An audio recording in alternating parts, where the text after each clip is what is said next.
At the time, I was a 26-year-old female. I'm still female, obviously, but now I'm 32. I loved traveling around Australia, camping in my van, usually by myself, and 99% of the time, these were all amazing experiences. On this trip, I was heading from Mount Kosciuszko in southern New South Wales towards the Blue Mountains, but I wanted to break up the drive for a night by camping in a state park, and maybe take a shot or two at some rabbits with my long bow. I found what I thought to be a perfect isolated state park where hunting was allowed, and since it was midweek and the weather wasn't amazing, I figured I'd have the mountains mostly to myself. I'd not taken into account the quality of the back roads to access the camping site. They were very badly maintained, rock and dirt tracks that my tiny Toyota van struggled with. It took me over an hour to travel the 30 kilometers to the campsite, swearing to myself as often as I could. I was feeling grim and tense when I finally pulled up into the site, but I relaxed pretty quickly as the site was empty of people, and I could see rabbits hopping around about 200 meters away in the meadow. As soon as I pulled up beside a designated fire pit, I strung my bow and headed after them. The little guys had obviously already been hunted a few times before though, because I couldn't get close enough for a confident shot at them. I left the rabbits to go about their rabbit lives and headed back to the van, where I started a fire, poured a glass of whiskey, and lit a cigarette. Enjoying being out here in the solitude and knowing that the closest population of people was over an hour drive away. Now, I loved being myself in the bush, but I've got this weird intuition thing that lets me know when I've landed in a safe place or not. A couple of times in the past, I've driven into a potential site, and after a while I get this pressure in my chest and stomach. And when that happens, I bail, no questions asked. After sitting around my fire for a while, I did feel this pressure slightly, but after another whiskey, I decided to ignore it. It was too late in the evening to tackle that road, and I was over the legal driving limit after that second whiskey. Truth be told, I was probably over the limit after my first glass, so I sat there, drinking, smoking, and watching the sun go down. The sun disappeared quickly, and I was in the bowl of a small valley with looming mountains all around me, and after watching the first star appear, I decided to call it a night. I dropped 2 pairs of shoes outside my van door. One was a small pair of sandals, and the other was my massive hiking boots. I always do this when I'm camping alone, cause I hope any creepers might think that there's a man in the van and leave me alone. I fell asleep quickly, but was woken up at 12 a.m. by a gunshot. It sounded like it was on the other side of the mountain, and I largely ignored it, figuring that hunters were after deer or a wild pig. I fell back asleep again pretty quickly, and did not sleep as deeply as before. I was awoken again by a much louder gunshot from about an hour later. This shot had definitely been fired somewhere inside my little bowl in the bush, and it was large caliber rifle for sure. The echo was huge in this confined valley. I began to feel nervous.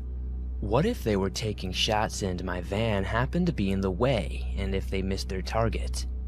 I peeked through my curtains and saw my fire still had a few glowing embers. I hoped that the hunters might see it and know not to shoot in my direction.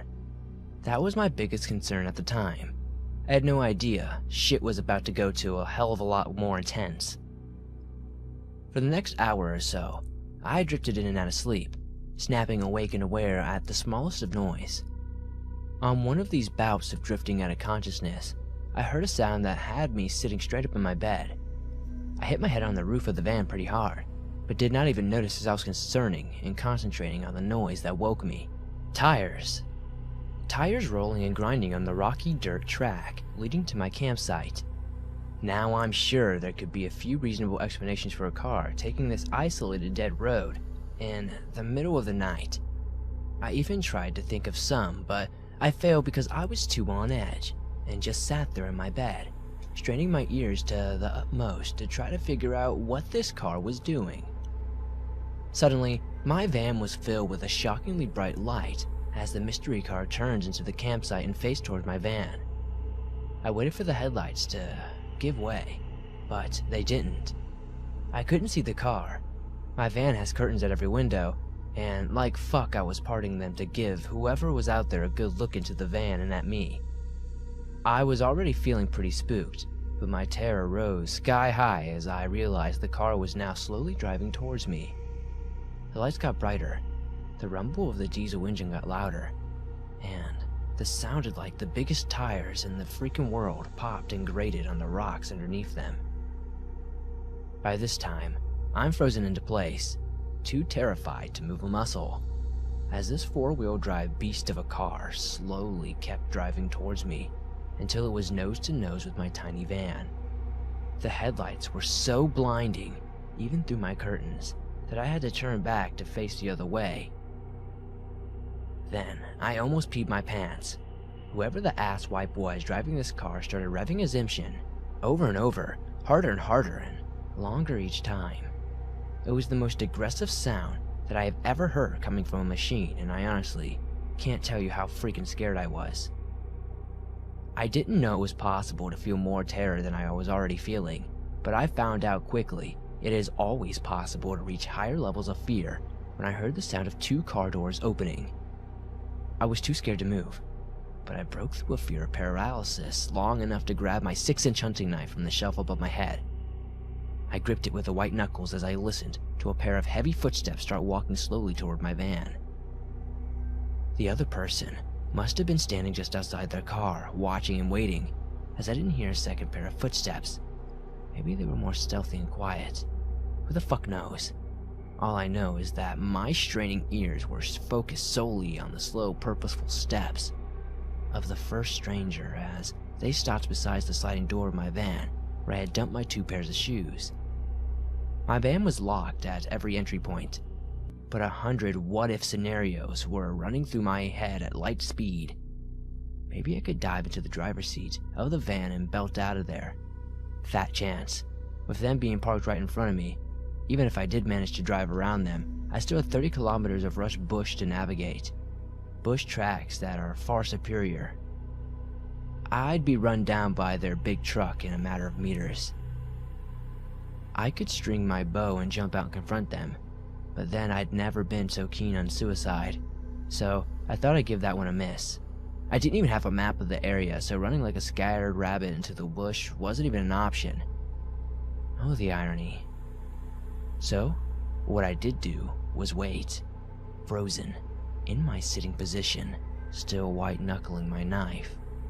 While person 1 finally moved away from the side door of my van and back to their car, their engine was revved again and again, as if trying to scare me out. I still sat there. I sat still for what felt like hours, but was most likely only minutes as I vaguely heard voices under the rumble of the engine. I couldn't make out a word, but the voices sounded male, and eventually, it has got into the car and slowly rolled away. I know how anticlimactic that sounds, but honestly, I don't really care. At the time, I was so filled with relief, so great that I was almost high off of it, and at the time, so exhausted from the adrenaline dump, I felt like I could sleep for weeks with no worries. I didn't sleep though.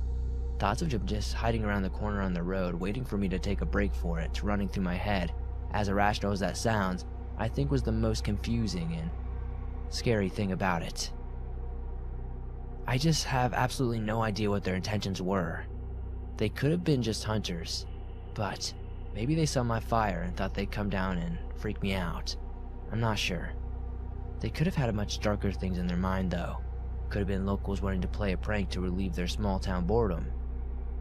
If anyone wants to shed some light on it, go for it. After 20 minutes of silence, I finally managed to pry my fingers off the handle of the knife one by one, using my left hand to do it. I put my knife beside me on the bed and sat staring glassy-eyed at the curtain on my rear window, with my knees pulled to my chest until faint light filtered through the material, turning my interior from black to smoky gray. I peeked out the pre-dawn day and saw no car, no other people, just more rabbits who I now could not find the heart to hunt. I opened the sliding door and struggled outside, feeling like it was a dream. I made a cup of the strongest coffee in the world and sipped on it while staring distractedly at the footprints surrounding the van. Then I got to the driver's seat and drove an hour back to the main road. I kept expecting to see the car around each hidden bend, but really, I would have no idea if I saw it or not. I never saw anything of the vehicle or men who terrorized me. So that was that. I drove on to the Blue Mountains and met up with some Belgian friends and ended up sticking with them for the rest of the 6-week trip. But I never forgot the feeling of being so scared and so helpless and so alone. Really, if ever, do I choose to camp in an empty campsite now, I'll move to another one with more people.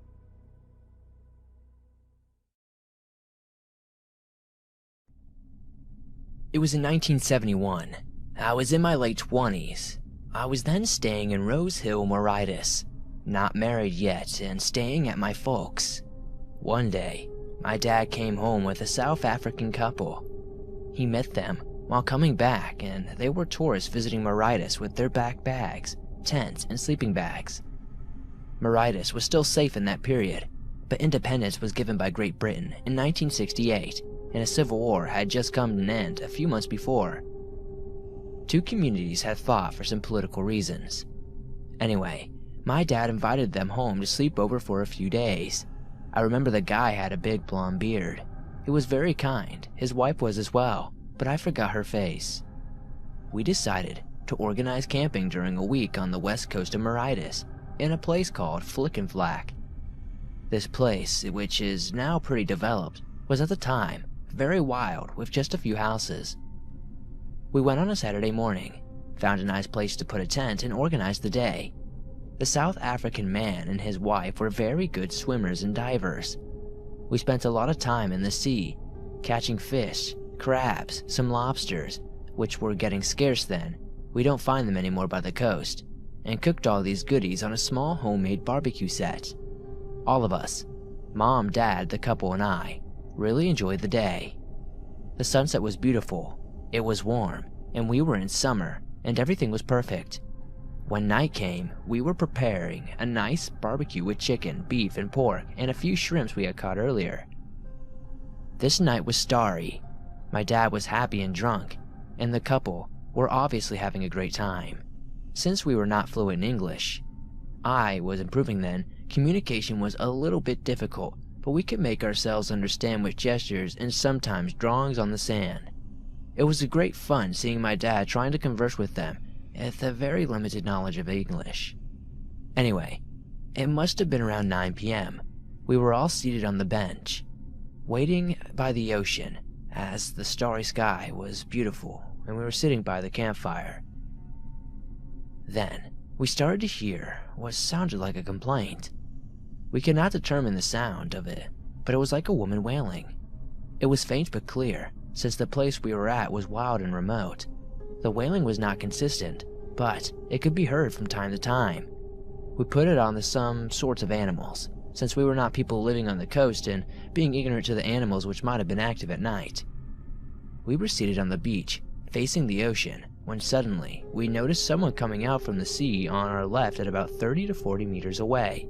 It looked like a woman with a long white dress just walking from the sea to the beach.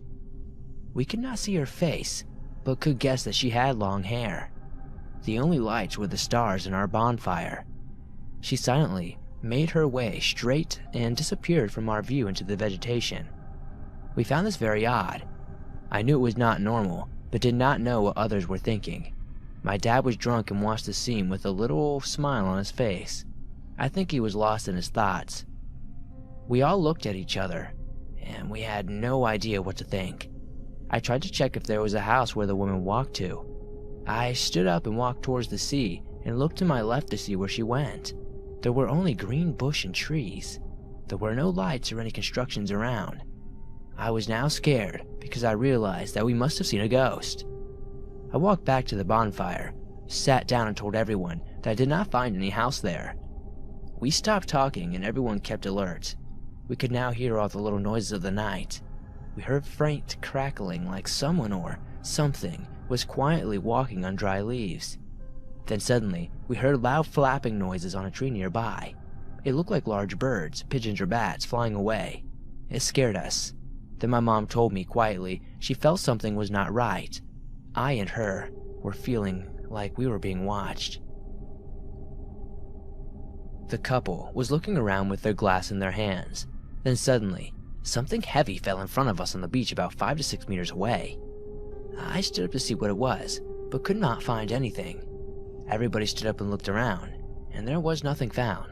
Despite the fact that the night was clear and sweat, the atmosphere had changed. Apart from my father, who was in a trip because he was too drunk, we were all scared by then. The couple talked between them and I could not understand. They seemed to be quite concerned about the situation. I did not know what to do. I couldn't say anything because I didn't understand English enough. We were enjoying such a nice time before seeing that woman. It sucks that maybe we couldn't stay there, or maybe we would just go to sleep. It was a pity. In the middle of the night, we heard this bone-chilling scream like a woman being attacked. It seemed close to our camp. We were on our feet with our eyes about to pop out of our sockets. My heart was pounding so loud that I thought others could hear it. The couple started to pick up their stuff, and my dad followed them. Mom and I packed everything very quickly. As we were doing so, some coconuts fell off and rolled down our camp as if someone had thrown them away. We were now scared to death and no one would talk.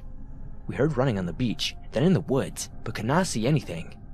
We quickly put the stuff in the car, and it was not easy because we did not have a big car. We had taken our time to pack things so they could fit them in perfectly when we came down. Now, we had to pile up things. The worst was the barbecue. It was hot and dirty, and we did not want to leave it. I burned myself twice trying to put it away. While we were packing away everything, things were happening around us. The screams seemed to originate from different places, and there was a lot of noises going on. We all got into the car and practically just squeezed in like a bunch of clowns. I decided to take the wheel because my dad was too drunk. As we moved away, we got a shock.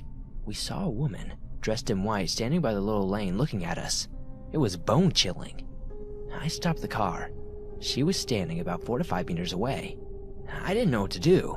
I was too scared to move closer to her, but it was the only way out. We waited for a few minutes as she was standing there staring at us. I heard my mom praying and the South American people mumbling something between them. Suddenly, we heard a bang, like something hit the car behind. We all turned to see what happened.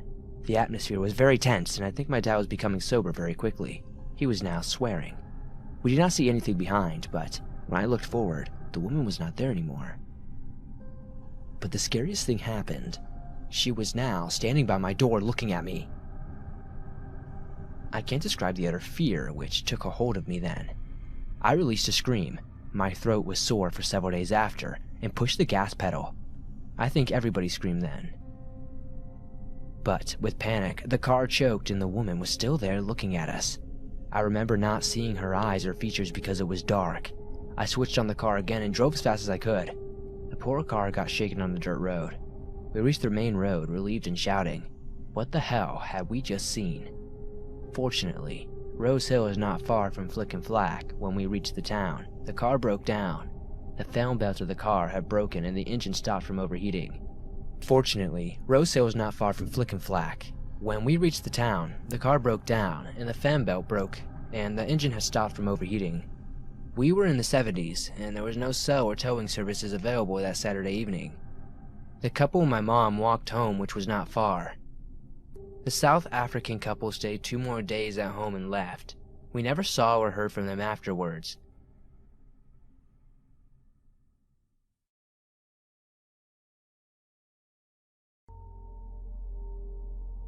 This encounter takes place when I was 13. June at the time. Myself and 3 of my friends, aged 13 to 14, who I'll call Sam, Cam, and Ned, take a 4-day camping trip on the Wisconsin River in southernish Wisconsin.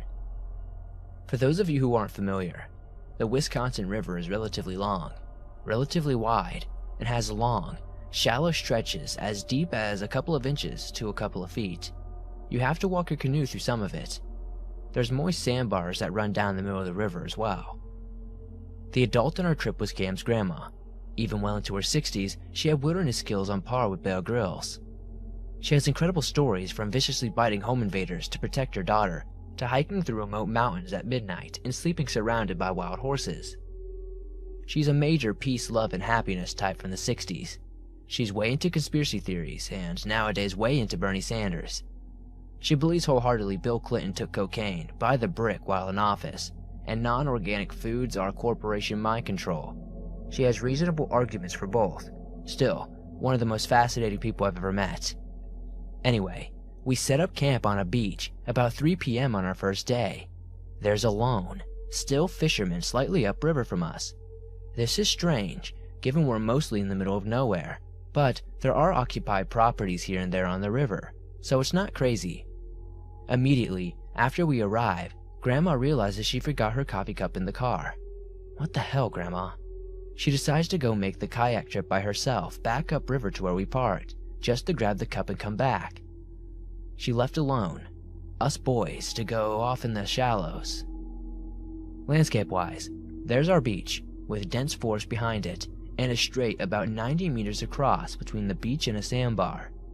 We're screwing around in the shallows for maybe 30 minutes, when I remember being on my stomach in the water and looking up at Sam, staring all glazed into the distance. We all look.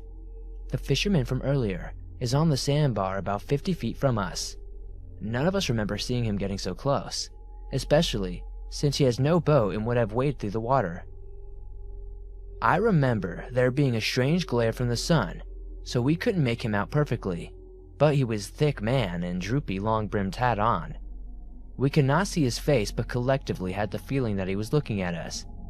It was obvious he knew our adult left and decided to close in. The timing was perfect. Whatever, we just say that and head back to the tent. We're behind the tent for maybe a half hour playing cards and gathering firewood. We take turns peeking around the tent to check on the status of the fisherman. He's moved in, off the sandbar, through the shallows, and practically on the shore of our beach. Yes, the river is an open area, but it's unspoken that you wouldn't wander into somebody's campsite, especially when kids are alone there. We're weirded out, and Sam, being a badass 13-year-old, breaks the ice by waving his arms and yelling at the man, "Hey, hey, what's up?" No response, but the man turns his body towards us, staring, completely still like wildlife caught in the headlights, or Bigfoot in one of those blurry photos. After a few seconds, he does a 180 and just starts walking away from us straight back into the water. Like he intends to keep walking until the water comes up to his face. Cam says something along the lines of, "What the hell, Sam?" And we move to hang on the other end of the beach. It's been 3.5 hours since Grandma left. We have no idea when she's supposed to be back. We're on the complete opposite side of the beach from our camp, and due to the forest we couldn't even see it. But as we round the bend again, we see the man standing on the shore, practically on our campsite. He's walking around our bags, like he's patrolling the perimeter of the camp. Not his camp, our camp. Little more than a silhouette, and he has something, not a fishing pole. I was never brave enough to get close to check it out in detail, but all 3 of my friends would tell you he had a rifle. Over his shoulder. From where he got it, we don't know. He should have been able to see us from where he was, but he didn't close in anymore.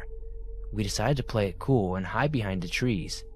Luckily, Grandma arrives on her kayak shortly after. We call her over to us and tell her everything, but I swear to you, by the time we pointed over to her shoulder to show the fisherman, he was gone. Like a vision. We saw him one more time that night, having a fire. The moonlight on the water illuminated his shape all the way back across the river from where we saw him the first time, fishing in the darkness. We said fuck that guy and went back to making torches.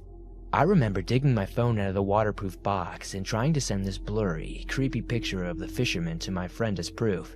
Due to connection, she never got the image, but one text message went through to her to read, and it was something like, "He's back. He's like a weeping angel or something, coming closer. But only when you look, he goes away out of nowhere."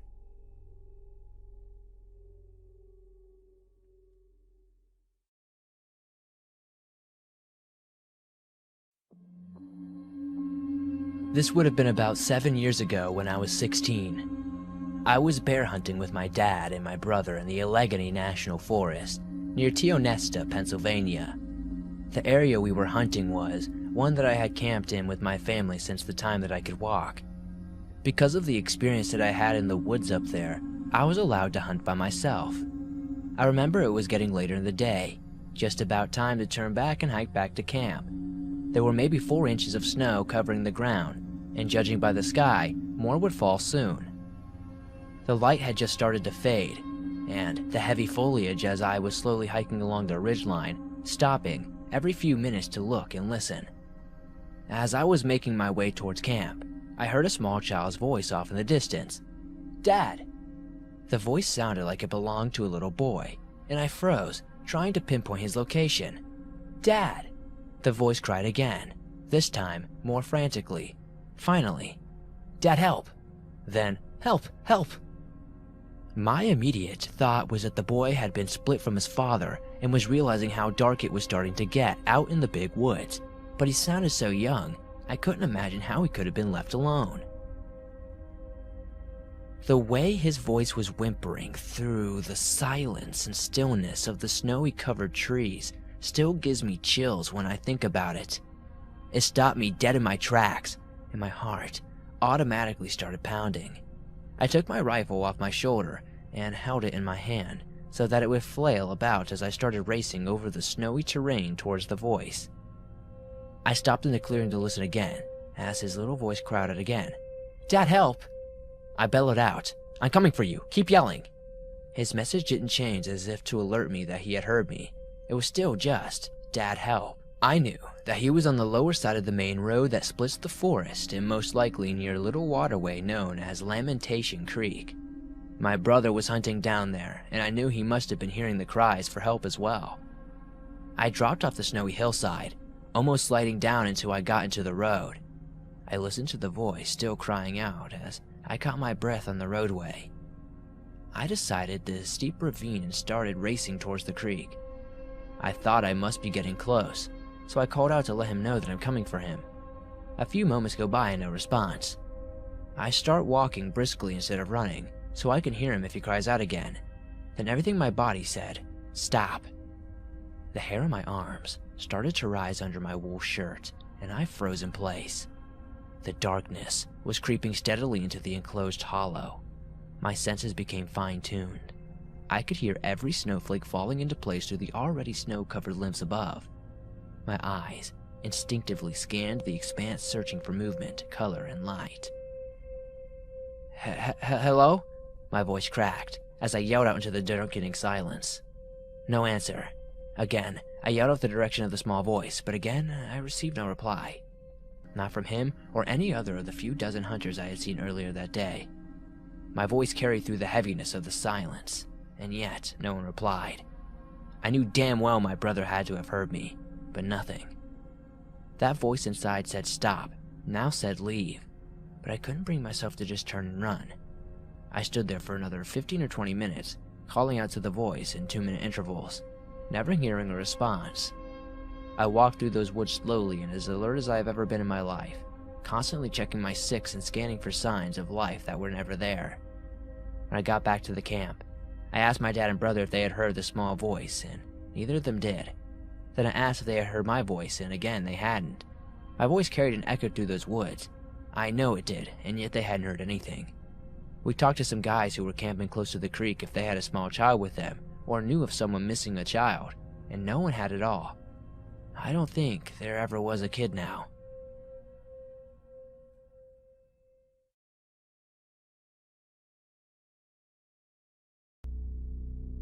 My husband and I were on a hunting trip deep in the North Woods.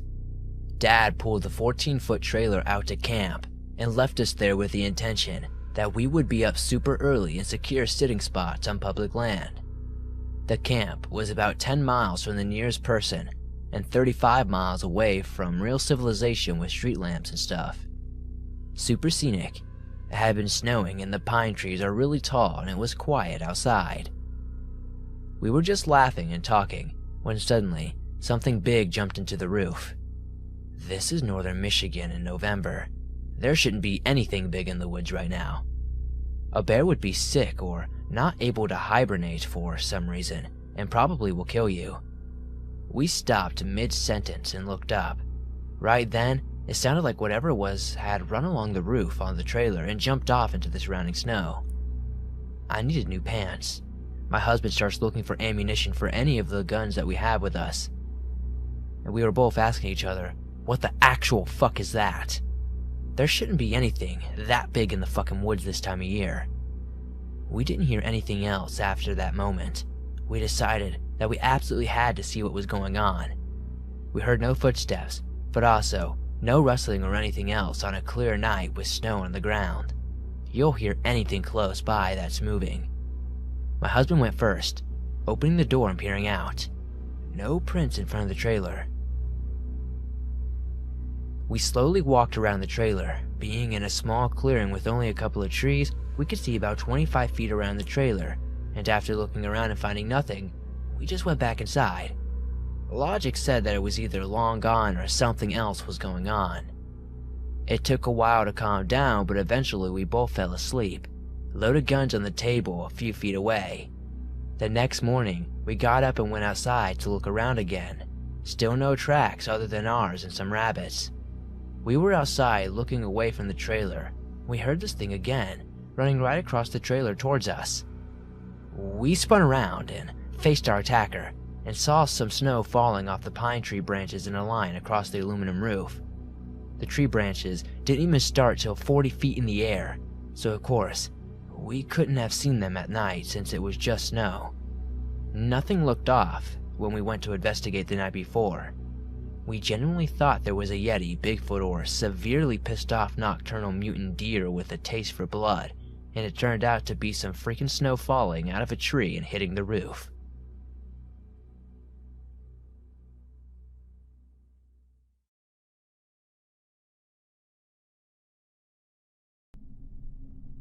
A year or so back, I did a 3-month-long outdoor expedition in Arizona. We saw plenty of strange things, ranging from the Marfa lights while on our way by car to our canoeing section. An old Mexican man trying to sell 15 people, our entire group, hatchets for chocolate, or the calls of elk near our camp. But nothing beats this one strange thing only I saw. We were nearing the end of our 3-month expedition. It was probably the last 2 weeks, and we started our ISE, individual solo expeditions. We started the trip in the Galerio mountain range as a whole group, but split into 4 groups of 4. My group was the most experienced hikers, so we gave ourselves a 25 to 30 mile loop through 3 days, as the rest did easier 15 to 20 mile sections. The first day was alright with nothing too challenging. The second day, things got weird for our group. We heard footsteps near us, but no one was around. About 7 miles into the day, we saw an old abandoned cabin that we used as a marker since it was on our map. We were going to start heading east once we reached it, but we decided to take a break near it. So we placed our bags on the ground and started to tug a snack. About 10 minutes into the break, I needed to pee, so I wandered about 30 feet closer to the cabin and started my business. I could look inside the cabin while I was standing there, so I peeked inside, and I swear to God, I saw a wispy looking man inside the cabin, staring there, looking at me. He was wearing an old, tattered, dirty cotton shirt and brown pants, with a long, white beard. As I saw the man, a chill was sent through my body. I freaked out when I saw him, and quickly finished up and rushed to the others and told them what I saw. None of them believed me, so they joked a bit, but I was quite distraught by this. I told them either go look for yourselves or let's get the fuck out of here, and they realized I wasn't kidding at that point. Mind you, I'm not a huge muscular guy, but to this point in the expedition, we have gotten to know each other quite well, and they knew I wasn't really easily freaked out. I was usually the one to grab a snake and get it out of the camp or other crawling creatures. But they saw how freaked out I was, and hightailed it out of there. The rest of the day was fine until the night came around, and we all heard the footsteps again. So we all become on edge and pulled out our camp knives and kept them close. Eventually, we fell asleep and nothing else bothered us for the rest of the time. But that freaked me the fuck out, and I still have nightmares about this man to this day.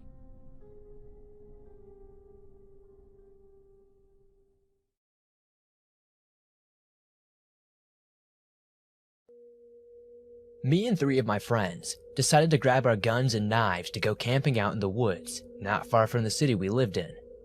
We were all 19 and 20 years old, and had always been told that Black Panther sightings have happened in the area, which was more than enough motivation for us 4 guys to grab some beer and guns and head out into the woods.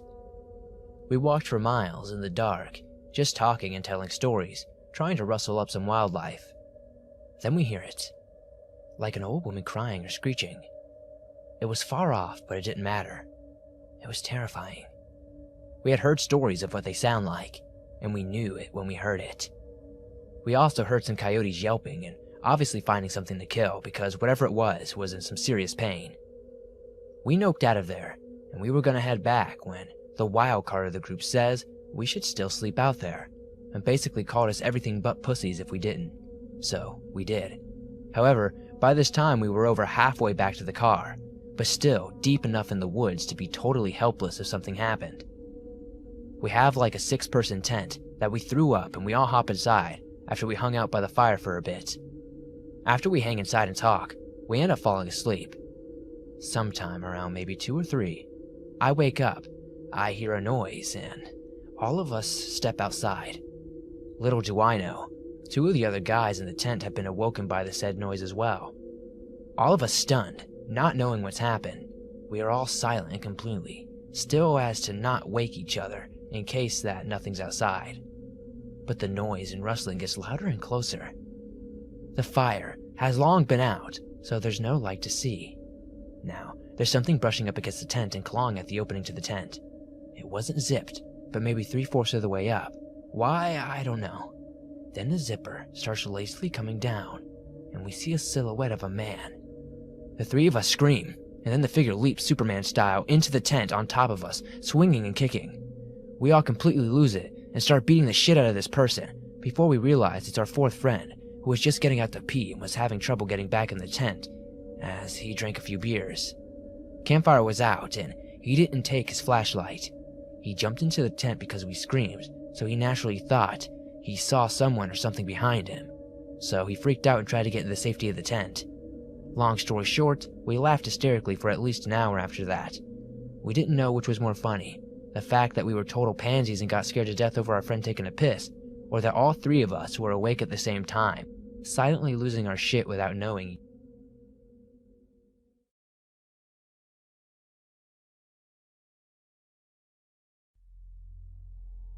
I grew up on a mountain in the Pacific Northwest, so I spent quite a bit of time exploring local forests and memorizing the trails. As I got older, I wanted to show my friends some of the trails I wandered around as a kid. These places were pretty cool because people long ago had built stuff deep into the woods and forgotten about it, so I knew quite of a few rope swings, tree forts, and ruins of old buildings. I attempted to find a Pacific Trail over for a year. It turns out the original entry had long been grown over, so it took a while to find another way to access it.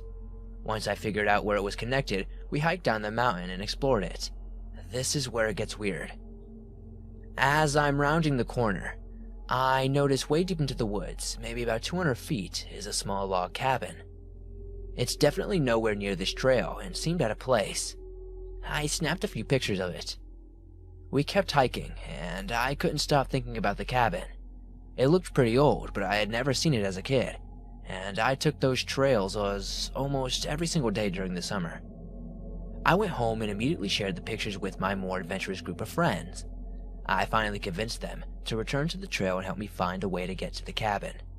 A few weeks later, we hiked down the old trail, a group of 4 people. The cabin had no main trail across, so we ended up trudging through bushes, dirt, leaves, and across logs. The mountain is really uneven with lots of gullies and dried up stream beds that make it difficult to walk. Finally, we make it to the cabin, and instantly, I'm set on edge. As we approach, the first thing I see is ripped up white stuff. Later found out it was pieces of a mattress that was covered in blood and dirt. We were walking slowly now, all of us wanting to peek inside the small log cabin, but unsure of what we'd find. I convinced our guy friends to go first. The cabin was very simple, with no door and so small you had to duck to enter.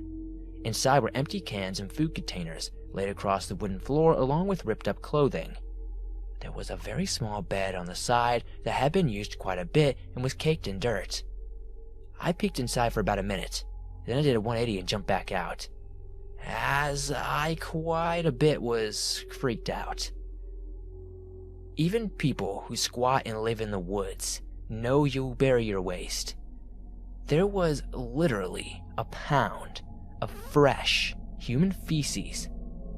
This was very unsettling. I call everyone to leave and we follow a flatter path back to the trail. The entire day we see pieces of ripped up mattress, more feces, and random pieces of what I assume was clothing. When I return home, I decide to look up the cabin online. I figured it might be a historical landmark that squatters had taken over. The weirdest thing is, there was no history. Absolutely nothing. No information or pictures of it online. It was like it didn't exist. I've been wanting to go back and explore around it, but now I'm too afraid I'd run into whoever was hanging out, living, or destroying stuff out there.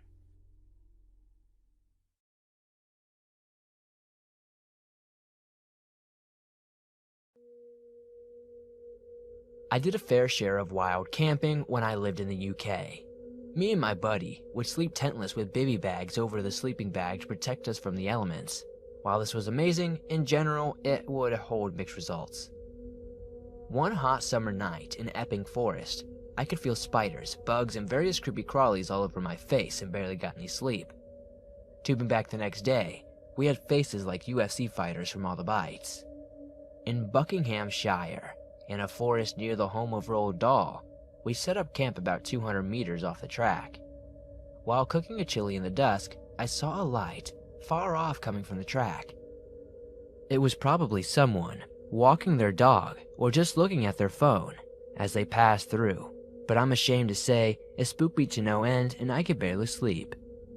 But most fitting to this thread is, when hiking and camping in the Forest of Dean, West England-Wales border, the forest from Harry Potter and the Deathly Hallows, mind you, we were aware of the presence of wild boar. Different, I believe, from the ones in the US. Possibly. A lot less dangerous, but big old Berthas nonetheless. We came across them when hiking, and their size was alarming. We were hiking a path between thick fern and saw a baby boar way ahead. Coming closer, tensely, a massive adult boar crossed the path at great speed where the baby was, and both freaked out and started running. Laughing at our foolishness, after my buddy dropped his iPhone and smashed the screen, we continued our hike with a new respect for the forest inhabitants, and later set up camp deep in the woods. We were sleeping on a hillcock, under deep wooded cover, and in the middle of the night, I was awoken by my friend who informed me there sounded like a boar. Groggy as hell, I could hear commotion and snorting of the animals from all sides. My vision cleared and we could see them even in the near total darkness. It was actually just a large group of them passing the bottom of the hillock, and we believed we were surrounded out of fear and naivety. We stood up on a log, standing in our sleeping bags, as if this would do anything, and one of the boar came sniffling close along the ground. Satisfied that it was just stupid humans or else something they couldn't eat, he bounded off and rejoined the collective. There were between 10 to 15 of them, and a load of piglets following. We settled down once again, laughed at our behavior, and went back to sleep unarmed. At the time, it was extremely exhilarating, but in retrospect, a fond memory and learning experience. The next day, driving out of the forest, we could see them in the sides of the thick woods, and once again admired the size of the beasts.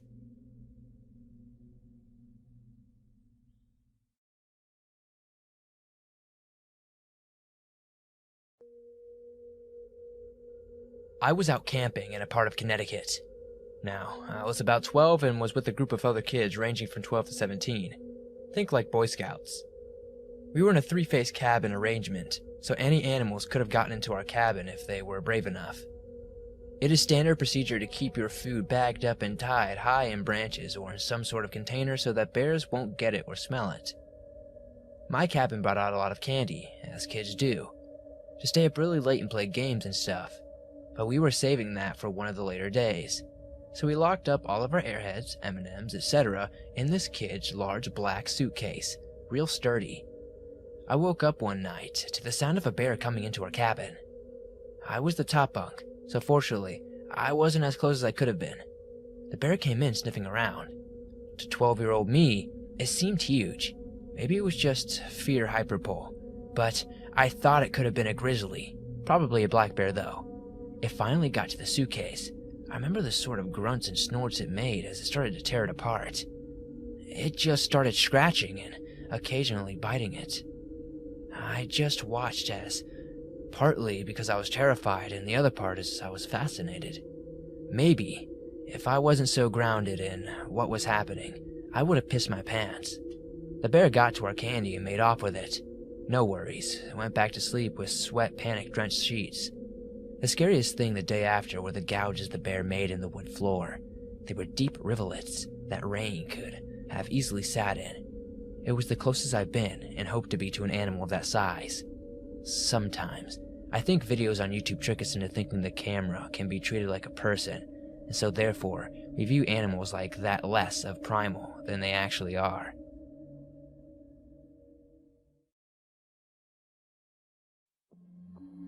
This happened to myself and a close friend. We're both 23-year-old males. This happened just last month. We decided to go on a 2-night backpacking camping trip in the Adirondack Mountains of New York.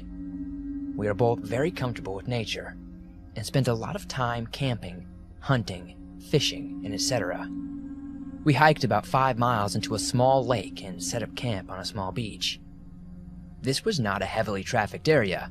We did not expect to run into anyone. Our first night there was just us sitting around the fire. We saw a flashlight moving on the other side of the lake at around 10:30. This was fairly unusual. However, we did not think too much of it. But as time went on, this flashlight kept moving around the lake, getting closer to our campsite. We kept discussing who could possibly be wandering around the woods in the middle of the night. We did not particularly want an unwelcomed guest. Once it was clear that the person or people were heading to our campsite, we moved off into the wood nearby to see who wandered up. I took a small axe with me, and he had a .22 rifle. Now, we weren't expecting trouble, and we certainly didn't want any, but we figured we might as well cover our bases. Now, the moment of truth. The flashlight comes near the light of our fire, and it is one man. He has a beard and is probably in his mid-40s. The scary part was, he was carrying what turned out to be a pump-action shotgun. He walked around the campsite a few times, and then proceeded to enter our tent. After rummaging around for a minute or so, he came out and started yelling, "I know you're out here. Why don't you come say hello?" My friend and I remained motionless under a hemlock tree about 50 yards away. That is when the man proceeded to fire his shotgun into the woods, not too far from where we were. He also swung his flashlight around several times. After what felt like hours, he grabbed my friend's backpack and a few articles of clothing we had, drying off near the fire, and threw them in the burn. My friend, who had trained the .22 at the man, asked me if he should shoot. I told him absolutely not, unless he spots us and starts to point the gun in our direction. Thankfully, the man moved off from where he had come out a little while. We waited until his flashlight was on the other side of the lake, ran out, grabbed everything we could fit in the backpack, and took off. It was now around 2 or 3 a.m. We ran out the trail with flashlights and made it back to my car as the sun was coming up. We immediately went to the police department and reported it, where we also spoke with some forest rangers. That was it. I haven't heard anything back from the police. It wasn't mysterious. However, it creeped the hell out of both of us.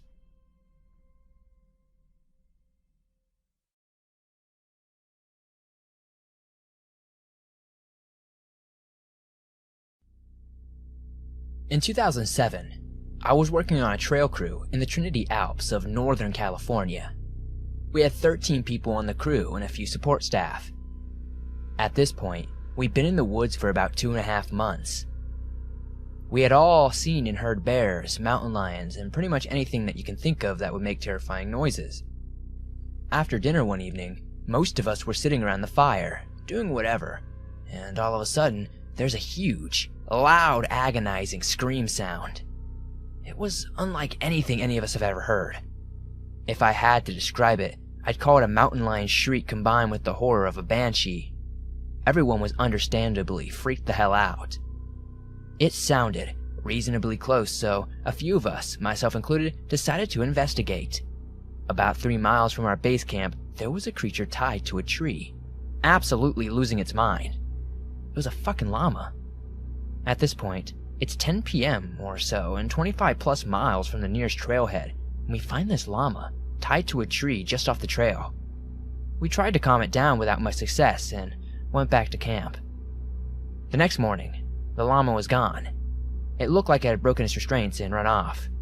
We kept hearing the horrible llama noises from time to time over the few weeks.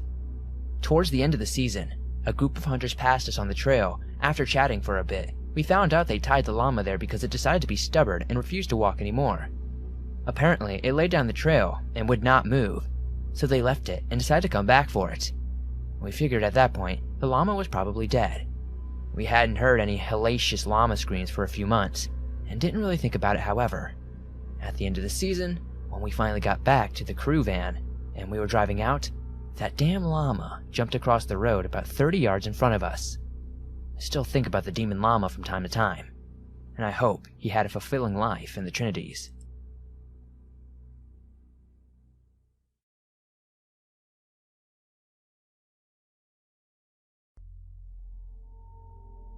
In college, I spent 1 month house-sitting a large hunting estate in the middle of nowhere, Idaho. The nearest town was 22 miles away. It was June 1987. I know it was 87 because it was the baseball season after the Bill Buckner disaster. My girlfriend's parents owned the place. It was in southeastern Idaho. I'm not going to say what town it was 22 miles from, because they might still own it, and I don't want this to get any more weirder than it already has. It was a pretty big place with a lot of acreage. The guy who was full-time caretaker for the place had just quit. My girlfriend's dad went out there to find a new caretaker, but the new caretaker couldn't start for 1 month. Her dad offered me to pay $1,200 to go out there, free food, satellite TV, and free booze. All I had to do was keep an eye on the place and feed the dogs and the horse. I had never, ever been out west, so I took him up on it. It sounded better than doing landscape. I spent the time reading and exploring, playing with dogs, riding the horses, and shooting. Completely uneventful experience, until that night. That night, after the knocking stopped and the dogs stopped barking, I eventually went back to sleep. I didn't freak out at all that much because there were 2 German Shepherds inside with me and I had a gun. I kept it on the nightstand. I had been drinking a little, but not drunk by any means. There were several neighbors that were a few miles away. I was kind of thinking someone just simply drove up the wrong way. I woke up in the middle of the night to the sound of someone knocking loud and hard on the front door, and the dogs were going nuts. There was no way I was going to answer it. I just grabbed the gun and kept quiet upstairs. The next morning at the crack of dawn, I opened the front door to let the dogs out and see a white Chevy Nova sitting in the driveway. It was near the small cabin for the caretaker. The cabin was 100 yards from the main house. I called my girlfriend's dad and asked him if he knew anyone that had that make or model of a car, and told him about what happened the night before. He didn't know anyone and he called the police directly. The police show up and ask me a few questions and walk around the property for about an hour or so. The car was locked and the police had it towed. I have no idea if it was broke down or not. There was only 1 set of tire tracks coming into the house. A few days later, my girlfriend's dad called me up and told me that the guy who owned the car was missing, and to call the police if anything weird happened again. I have no idea who the guy was at all. I don't know how long he was missing or when he was reported missing, or who reported him missing. He was just missing. My girlfriend's dad didn't know that much. After 1 month, I go back home, and my girlfriend and I break up shortly thereafter. I see her out on the town several months later, and I asked her if she ever found out what happened to that guy. All she knows is the guy was found dead by suicide 30 miles away. The suicide happened several months after that incident, and he was found a couple days after he had killed himself.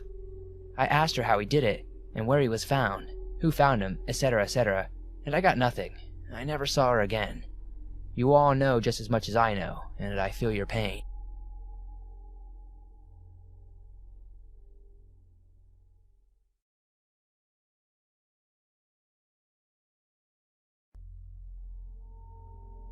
In college, I spent 1 month house-sitting a large hunting estate in the middle of nowhere, Idaho. The nearest town was 22 miles away. It was June 1987. I know it was 87 because it was the baseball season after the Bill Buckner disaster. My girlfriend's parents owned the place. It was in southeastern Idaho. I'm not going to say what town it was 22 miles from, because they might still own it, and I don't want this to get any more weirder than it already has. It was a pretty big place with a lot of acreage. The guy who was full-time caretaker for the place had just quit. My girlfriend's dad went out there to find a new caretaker, but the new caretaker couldn't start for 1 month. Her dad offered me to pay $1,200 to go out there, free food, satellite TV, and free booze. All I had to do was keep an eye on the place and feed the dogs and the horse. I had never, ever been out west, so I took him up on it. It sounded better than doing landscape. I spent the time reading and exploring, playing with dogs, riding the horses, and shooting. Completely uneventful experience, until that night. That night, after the knocking stopped and the dogs stopped barking, I eventually went back to sleep. I didn't freak out at all that much because there were 2 German Shepherds inside with me and I had a gun. I kept it on the nightstand. I had been drinking a little, but not drunk by any means. There were several neighbors that were a few miles away. I was kind of thinking someone just simply drove up the wrong way. I woke up in the middle of the night to the sound of someone knocking loud and hard on the front door, and the dogs were going nuts. There was no way I was going to answer it. I just grabbed the gun and kept quiet upstairs. The next morning at the crack of dawn, I opened the front door to let the dogs out and see a white Chevy Nova sitting in the driveway. It was near the small cabin for the caretaker. The cabin was 100 yards from the main house. I called my girlfriend's dad and asked him if he knew anyone that had that make or model of a car, and told him about what happened the night before. He didn't know anyone and he called the police directly. The police show up and ask me a few questions and walk around the property for about an hour or so. The car was locked and the police had it towed. I have no idea if it was broke down or not. There was only one set of tire tracks coming into the house. A few days later, my girlfriend's dad called me up and told me that the guy who owned the car was missing and to call the police if anything weird happened again. I have no idea who the guy was at all. I don't know how long he was missing or when he was reported missing, or who reported him missing. He was just missing. My girlfriend's dad didn't know that much. After 1 month, I go back home, and my girlfriend and I break up shortly thereafter. I see her out on the town several months later, and I asked her if she ever found out what happened to that guy. All she knows is the guy was found dead by suicide 30 miles away. The suicide happened several months after that incident, and he was found a couple days after he had killed himself. I asked her how he did it, and where he was found, who found him, etc., and I got nothing. I never saw her again. You all know just as much as I know, and I feel your pain.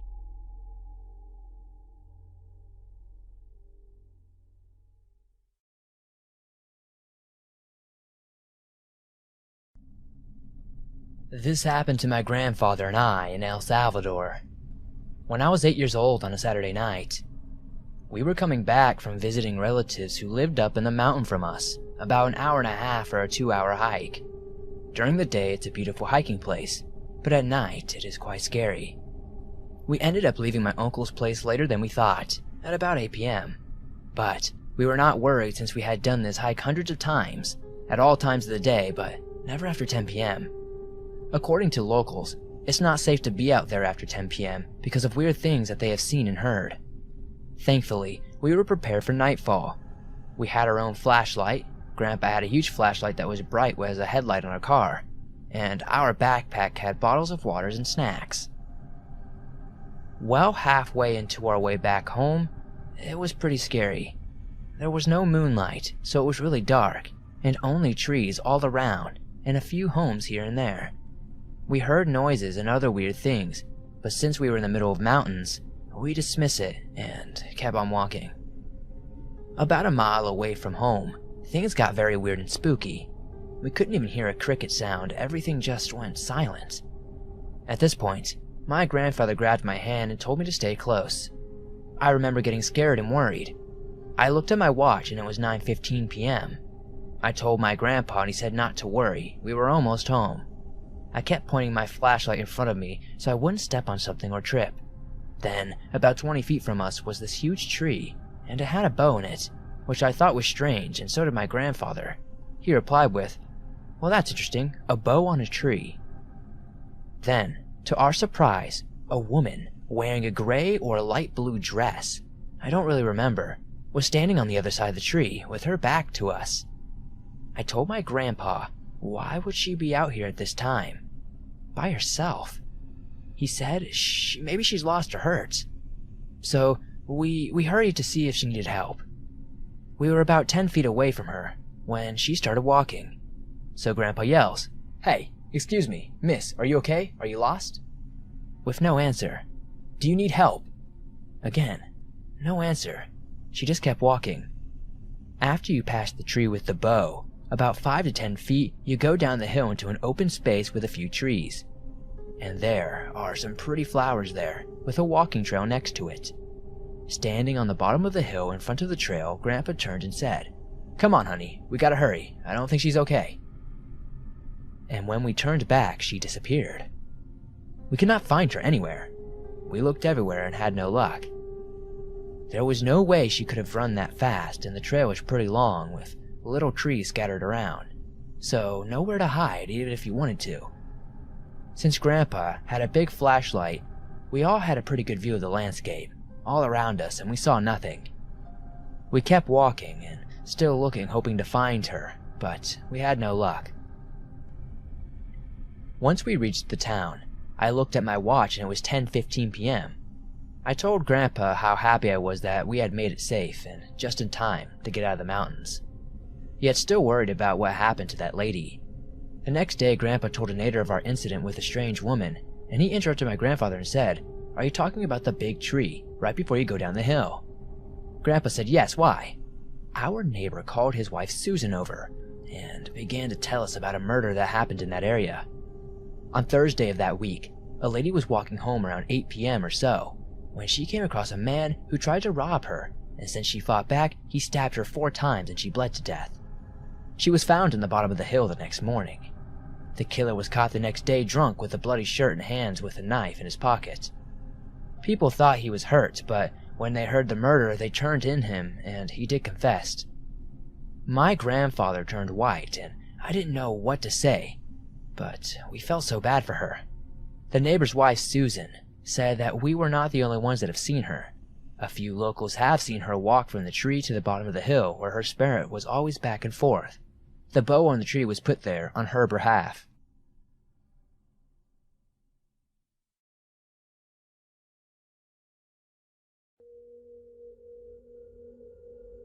Camping in Wyoming, 2 hours from pretty much anywhere with my dad, my friend, and my dog. This dog was the calmest, albeit quite stupid, and nicest dog I've ever had. I've never heard her growl or bark at anything, no matter how much it presented a threat to us or her. She just assumed everything was friend or food. It's late at night. My dad's asleep, and my friend and I are just hanging around the campfire. Out of nowhere, the dog bolts up, barks once, and starts growling in the direction of the field next to our site. Of course we're freaking out, trying to figure out what the hell is going on, and what she's on about, when we realized there's a group of shadows on the other side of the field. We just sit there, staring at whatever it was, when we hear a conversation. No clue what language it was in. This goes on for about 10 minutes of us staring wide-eyed at the shadows. I didn't think to wake my dad for whatever reason. When the shadows just went away and my dog stops growling, it lays down and falls back asleep. That was the only time that she ever did anything like that in over a decade that we had her. It still freaks me out to this day. This past winter, I hiked on one of the high peaks of the ADKs with a buddy of mine and camped out overnight. Everything was fine the entire first day when we were there. I had a great night's sleep and woke up early to hike back to the parking area. On my way back to the trail, my friend and I noticed that someone else had been hiking as well.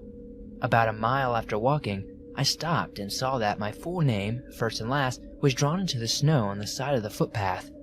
I didn't do it, and neither did my friend. It was snowing a bit throughout the night, and if it was drawn the day before, the snow would have covered it up. We got a bit freaked out and decided to hustle back to our car so we could get out of there. We finally get back to the parking area, and I go to sign myself out of the registry book. When I turn the page to where I signed in, I see that someone scribbled out all my information to where you couldn't read it anymore. No one else has signed into the book besides myself for 3 days. I will not be going back there.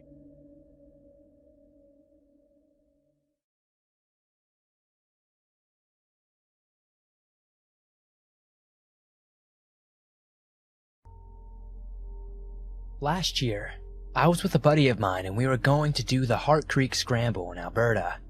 But due to some health conditions it was going to be strenuous to complete, and we figured we'd make it easy and just do the simple trail. Now, we're both climbers and have been to Hart Creek for rock climbing in the past and had a great time, so it wasn't a surprise to see the sporadic climbers on the mountainside as we went. Hart Creek is also pretty popular, and easy for people who just want to go for a nice nature walk and maybe have picnics. Anyway, we walked in, enjoying the day watching climbers on our way by.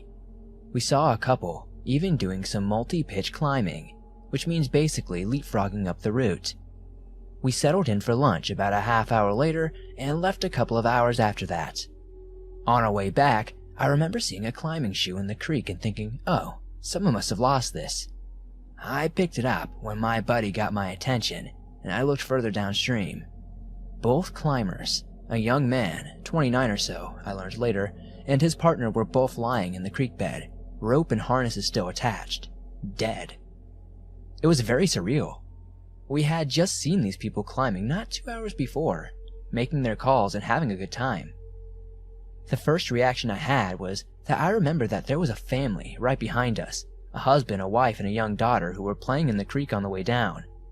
We ran back and stopped them and explained as quietly as we could what was ahead, and before we knew it, looky-loos had come by.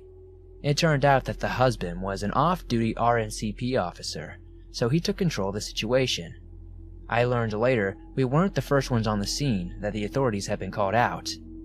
It was a very quiet ride back into town.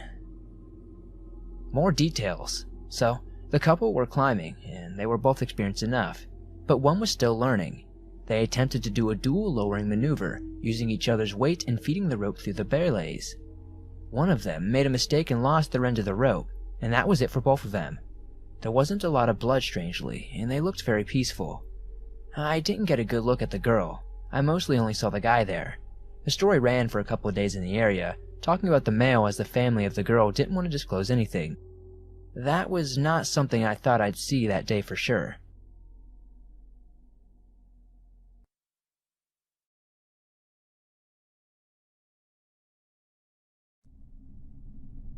I was once canoeing the boundary waters between Minnesota and Canada. These aren't your normal backyard ponds. The boundary waters are thousands of enormous lakes interconnected with each other. Think mini Great Lakes. We had been canoeing and camping along the lakes for about a week at this point. We didn't really have an itinerary, just planned to boat and camp, fish, and live off the land for 2 weeks. We had a GPS and an SAT phone to call a helicopter for pickup whenever we were done.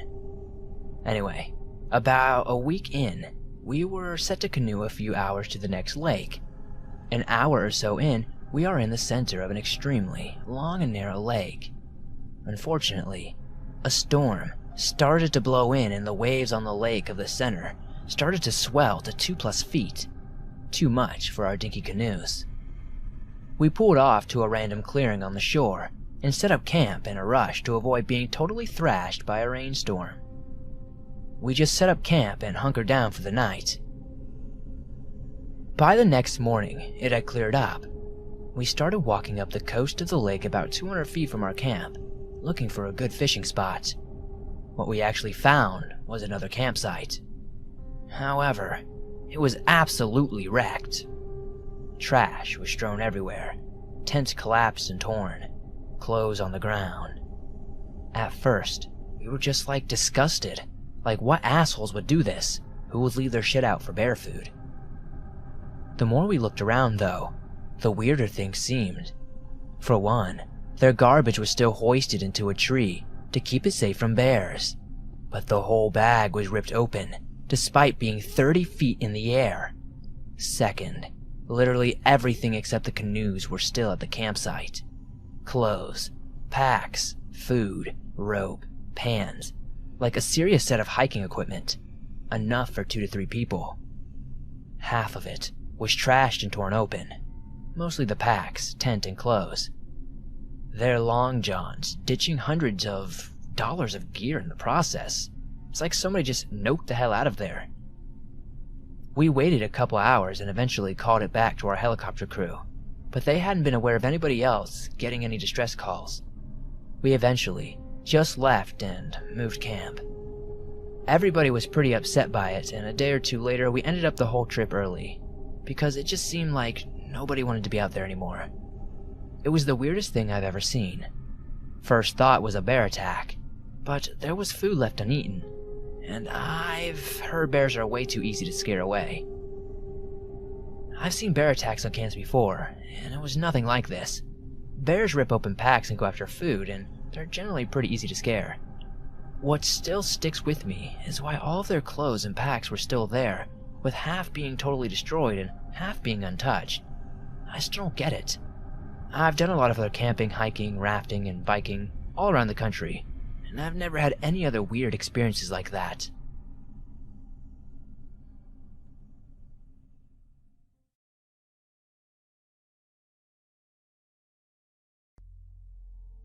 I was camping and hiking in the Okefenokee Swamp. Me and my girlfriend were far from being the only ones there, but when we woke up in the morning, we took out a canoe out into the swamp to explore. It was early. There was a thick layer of fog resting just atop the water. The whole swamp was completely still. No animals in sight at all. We paddled down the waterway for a while and saw nothing else. Not a single person. Not a bird, not anything. We didn't hear a single sound. We had just cornered a bend in the swamp, and we hear it. The loudest, guttural bellow I have ever heard in my life. I could feel it echo through my chest. A true dinosaur sound. We stopped paddling and looked around for a while, and we looked at each other creeped out. We knew it was an alligator, but we had never heard one that loud. We both looked behind the canoe behind us, and the backs and eyes of at least 20 alligators had risen. They had just surfaced out of nowhere. We slowly started to paddle forward, and we hear more bellows. They come from all around us, in front, behind, to the sides, and its sounds are emanating from the bush-covered banks.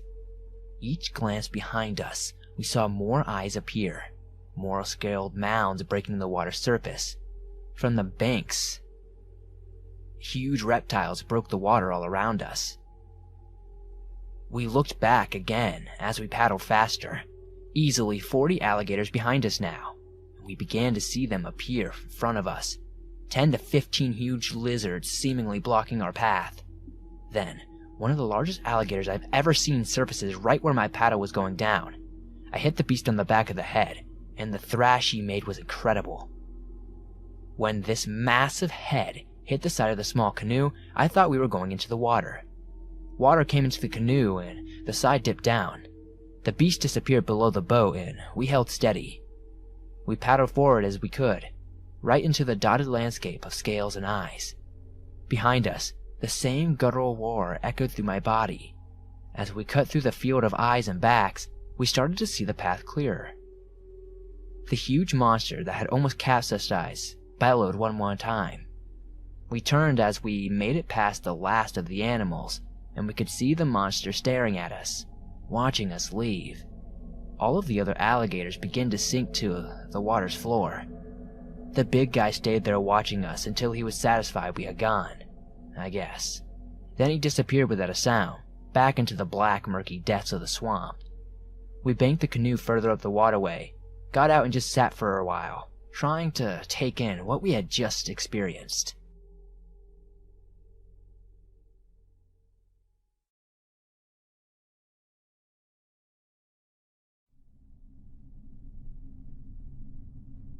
Alright, so here it goes. This is the story of something I experienced which I cannot explain. What I am about to describe happened over a year ago, but a close friend of mine has convinced me to finally put it out there for others to ponder. Maybe someone can help me make sense of it. The friend and my wife are the only two people that know about this up until now. I would like to make sense of it, but it's not something I can just talk about to people. Let's start with a little background before you ask, what the heck are you doing in the middle of Death Valley alone anyway? I have two professions. I'm an army officer, and I'm an adventurer. I do outdoor stuff, often as a way to recharge and refocus, because leadership does not come naturally to me as an introvert. Being in crowds is bad enough. Organizing, training, and leading crowds using every last drop of charisma is something else entirely. That's why I get away as much as possible. I seek out places of beauty and solitude which allow me to rest internally, even if it requires physical exertion to get there. If you're heavily introverted like I am, you know what I'm talking about. So, in the summer of 2015, I had just returned from Africa, where I was on orders. I was drained. I had to get away. I quickly planned a trip through Death Valley. I would take my street-legal dirt bike 1,500 miles over several days, through the hottest place on Earth, during the hottest time of the year, just because I knew it would be the most peaceful and relaxing place I could access. Now, I did mention that I consider adventuring a profession of mine. That's because I've spent countless hours adventuring, exploring, and just escaping. I consider myself highly skilled at it, and it is also a paid occupation for me, because I document most of it through monetized channels. Which, that being said, I have seen some unusual, disturbing, and just plain cool things while I'm out there. Especially in the desert. Scavengers that will stalk you for miles hoping you would drop dead and become a meal. Caves which appear to be man-made, hundreds of miles from anything. Traps set to immobilize vehicles or people. Old military equipment. You just see a lot of stuff when you're out there. Generally, it all makes sense though. On this adventure though, in Death Valley, however, I saw something that just didn't make sense. I had been riding all day through Death Valley. It was a very hot, easily over 120 degrees, and there were very few people out there that day. In fact, I hadn't seen anybody for about half of that day since heading toward Uhebi Crater. But I did see one couple in a Mustang, just leaving Uhebi Crater when I got there. That was it. It's not surprising though, because of how hot it was and because of how our Uhebi Crater is. I headed toward Racetrack Playa, and stopped somewhere between Uhebi Crater and Racetrack Playa for the night. This is very far from anything, and only accessible by gravel road on one end and unmaintained. It's a harsh trail on the other end. There was nobody out there for obvious reasons.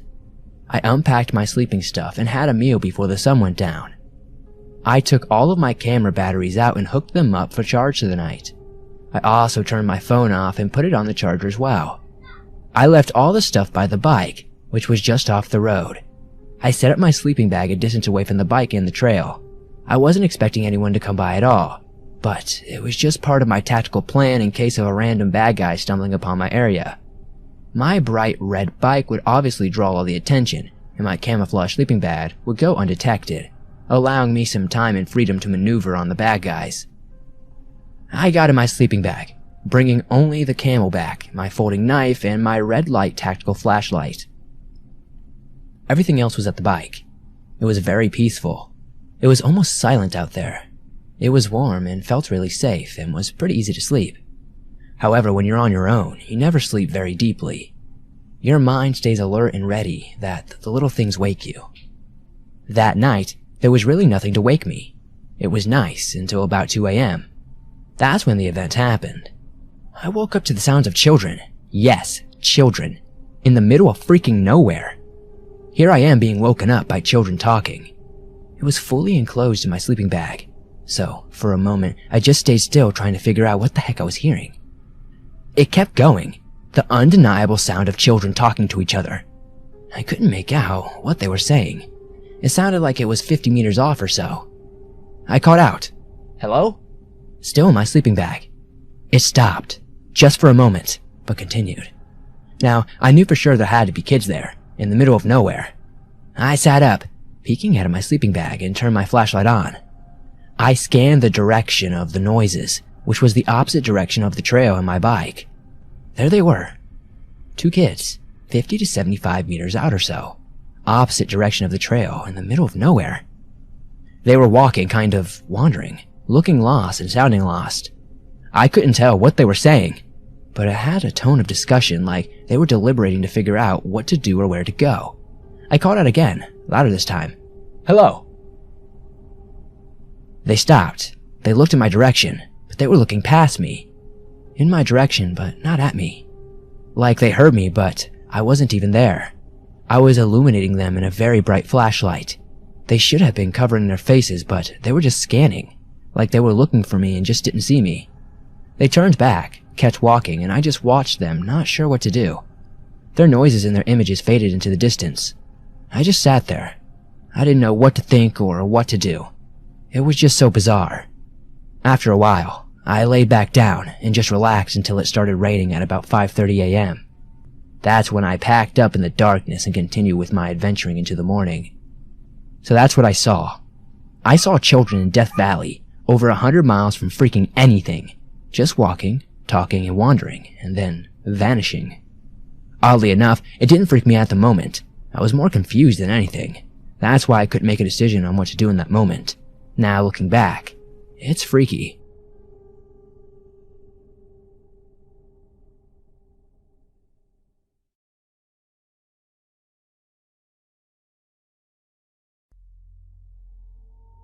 I started my career working in sawmills back in 2007. I was hired for a portable sawmill in southwest Washington state. This mill was located quite literally in the middle of the forest. It was constructed in the early 70s, and even in the short 30 years of its life, it seemed to have a decent amount of history inside of it. I worked the weekend graveyard shift, 2:30 to 4:30, the following day on Fridays, Saturdays, and Sundays. I was a trim drop operator. I had a partner who I worked with, and we were the only two in the area. His name is Pete. We would take turns rotating through the night. One of us would run the drop, where you drop the bad boards, chunks of garbage, and just about anything else that can't be turned into quality lumber. The boards that would be left to be processed would enter a lugged, chain system and then be pulled through a scanner, and then a trim box that would cut the lumber to length and then take them to the next area, which was the sorter. The other of us would sit at the operator's console about 20 feet away and watch monitors that displayed the various parts of the machine and process flow. We rotate every few thousand boards to keep from being fatigued. One night, I was running the drop, and Pete was kicked back at the console station, reading away at the newspaper. Everything was going just as normal as ever, when I glanced over and noticed him peering up at the monitor for the outfeed with a puzzled look on his face. He jumped up and went walking down to the trimmer saw box and looked around it. He then walked back looking quite concerned, sat down and shrugged and started reading again. This happened a second time, but by now, it had my attention. I threw up the skids to stop the flow of lumber and walked over to him and asked him what was up. There was a guy standing at the outfeed. I went down there to see what the hell was going on, and when I got over there he was gone, he said, with a confused look on his face. This didn't make sense, because this was an area that wasn't accessible unless you stop the machine and activate a catwalk that unfolds from the outfeed of the sawbox to allow access to a small platform on the opposite side of the machine. I asked him to point out where this guy was hanging out. Pete pointed to the platform, slightly frustrated. I shook my head at him and laughed before running back to the drop to continue running lumber. Pete stayed fixed on the monitors now, newspaper folded up and thrown to the side. Not but 5 minutes later go by before he jumps up and runs around the saw field. This is the time that I threw the skids up and followed him. By the time I got there was nothing. He pointed across the lumber table, which was 30 feet wide, to the platform across the machine and yells, "Who's over there? We weren't allowed to be over here, god damn it!" Both of us waited to see the man he had seen on the monitor, but once again, there was nothing. After a minute or so of looking on, we decided to move back to our stations. I walked to the console station, glancing at the monitor, seeing nothing, and Pete followed shortly behind. By the time I made it to the drop to start again, Pete howled. I snapped around and saw him stabbing the monitor with his finger, yelling for me to come back. I ran over and looked at the monitor. Sure enough, there was a guy. He was standing on the small platform Pete pounded out. The monitor was small, grainy and black and white, but we were able to work out that this guy is wearing a tin hard hat, a very dirty and worn button-up long sleeve, with the sleeves either rolled up or ripped off, and everything was dirty, with these very thick denim jeans of a dark color. He was just standing there, with his elbows on the handrail looking at the lumber from the sawbox. "Wait here," Pete yelled as he stealthily snuck down to the outfeed once again. As he closed in on the outfeed area to catch this guy red-handed for being in the area you can't be or shouldn't access while in operation, I looked back and forth at Pete and the monitor about the time Pete made it to the saw box. The man on the corner looked up into the camera and literally just faded away. I completely lost my shit. I felt the cold chill run down my back, accompanied by all the hairs on my arms standing up. I sprinted as quickly as I could to Pete, exclaiming, "That ain't a guy." It wasn't a fucking guy. Pete just stood there dumbfounded, both of us now looking at the platform with our own eyes. "What should we do?" I asked, quite dumbfounded and disturbed now. Pete crossed his arms and thought, before deciding we should call our foreman down to tell him this story. We walked back to the operator station, and Pete grabbed the mic on the radio and called for the foreman. We ran up until he arrived, both of us ready to bolt for the saw box in case we saw the entity again. The foreman showed up after about 5 minutes, and we stopped running and explained what had happened. The foreman didn't look impressed, but he was smiling. He explained that we had just seen one of our old timers. Back in the late 70s, we had a man who worked here, who ran the chip bin station, and one day, arrogance got the best of him. Long story short, he got buried in a chip pile and was crushed and suffocated before he could dig himself out. The foreman said he was one of the only people to ever work here and wear a tin hard hat, as homage to his previous career as a logger in the woods. Other operators have had occurrences where they've witnessed this entity wandering around different machines, seeming just to watch the flow of lumber.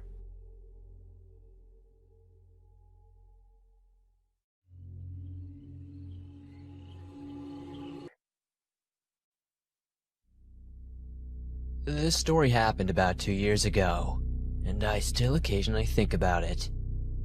I live in the middle of Scotland. The winters are wet, cold, and immensely dark. One night, I was walking up to the shops at about 10 p.m. The path followed an area of interlocking, run-down terraces, encroaching forests, whose branches reached out across the path in several fields. With it being winter, the grass came up to your thigh. This journey, in total, usually takes about 30 minutes at least. On the right side of the latter area of the paths is a series of mansions, about 5 or 6 of them all along this stretch. Most of the occupants would have been away for the winter, but one mansion was well lit. This mansion was just like the others, a posh estate building which was well kept as they usually are apart from the specifically placed ivy. It was a completely normal mansion. All the lights in the house were turned on, and in the windows I saw the shadows of dozens of people prancing around, dancing, having fun and drinking. The strange thing was, though, I couldn't hear anything. No voices, laughter, or music. Nothing at all. In all honesty, it looked like a fun party that I somehow felt I was allowed to go in with no problem. But I don't party with strangers, and I carried on to the shops and got what I needed. When I left the shops, it had started snowing. The clouds covered so much of the sky that not even the light of the moon shone through. The snow was barreling down so much that I could barely see, but I kept going back and down the path towards home. I decided to have another look at the park of the mansion, just out of curiosity. To my surprise, all I saw was nothing. The previously lively and decadent and gorgeous mansion was now a decaying relic. Its sides crumbling, its windows smashed, its roof caved in. The trimmed garden was now an overgrown jungle. Between me and walking back to my house had completely changed. I quickly walked home after seeing that. A year after that, me and a friend went to have a look at the house in the middle of a summer day. We didn't break into the house, and all of the doors were covered with metal locks.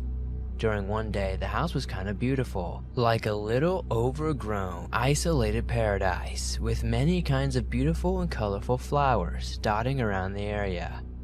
All that we found was a shed, which inside was an abandoned workshop and a business card dated in 1996. I don't know what to think of that house. Did I imagine it? Was it squatters? In Scotland, there are so many stories of fairies creating visual illusions to lure humans to their world, which could explain the lack of sound. In all honesty, I don't know. I still walk past that mansion whenever I go to the shops. It's been gated up now and entirely covered in locks. Whatever mystery can be answered by going into the mansion itself, I'm not going to go look. I hope you like my story, Swamp. It's been puzzling me for years.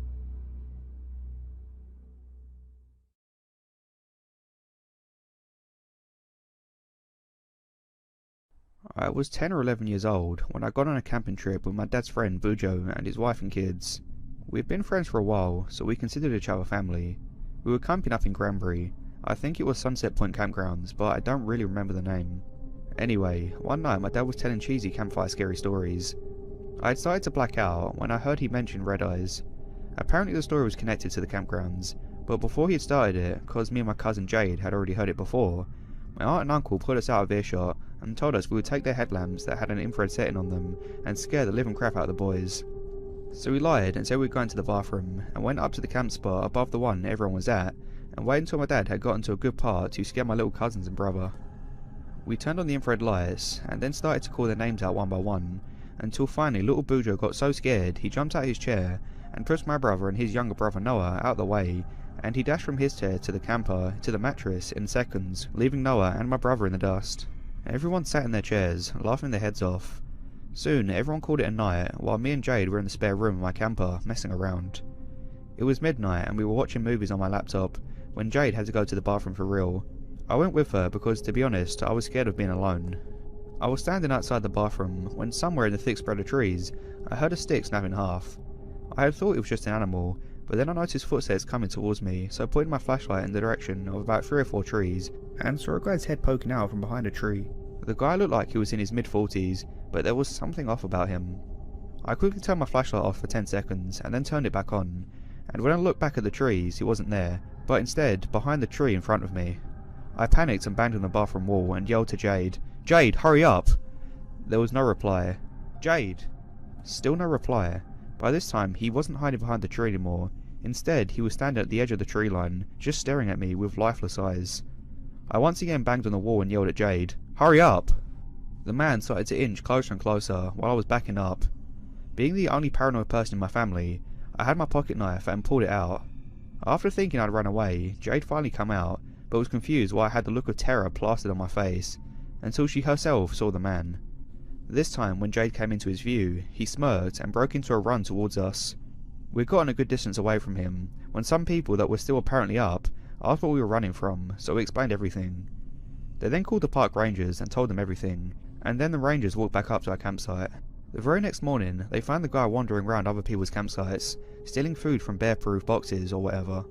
I never really knew why he had chased us, or what he was doing at the time, but I never went to the bathroom without my mum or dad.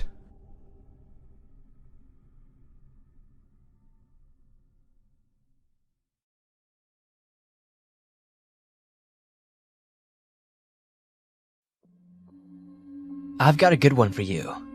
But I start this story. Let me give you a little insight on myself. I grew up a very military strict family. From the moment I turned 5, my dad taught me everything I know now. From fighting to survival skills. My dad being an ex-Navy SEAL, nothing really scares me. I'm not trying to paint myself as the most fearless person in the world, but I'm also a paranormal investigator. Not something I talk about at work.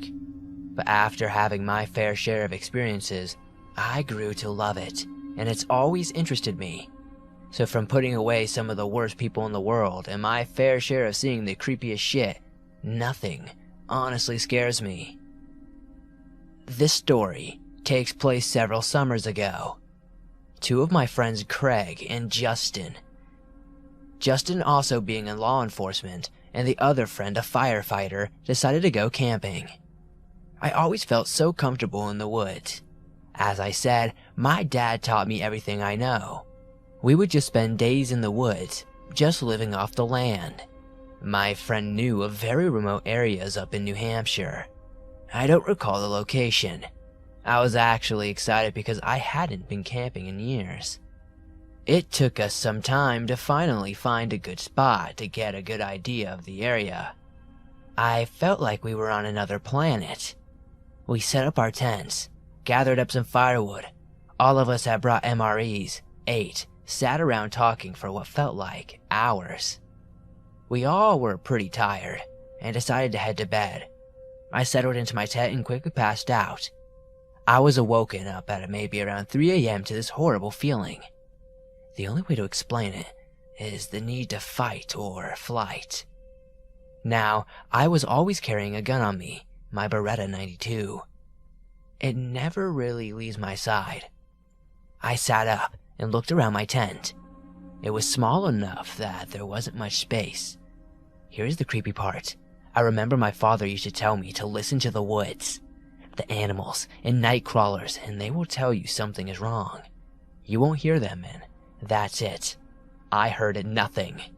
For the first time in my life, I felt fear. I have had my fair share of demonic hauntings, and that doesn't come close to this. I peered out of the tent. We had set the tent up on a good elevation facing an open field, about 100 yards or so. Mind you, it was a full moon and bright as heck. Something was standing there. I can only begin to describe this thing as a mammal half-lizard thing. The best way I can describe it is that it looked like it had a body of a horse, and it looked like it had a lizard-like face, and what I can only describe as spikes coming out of its back, and one hell of a set of teeth.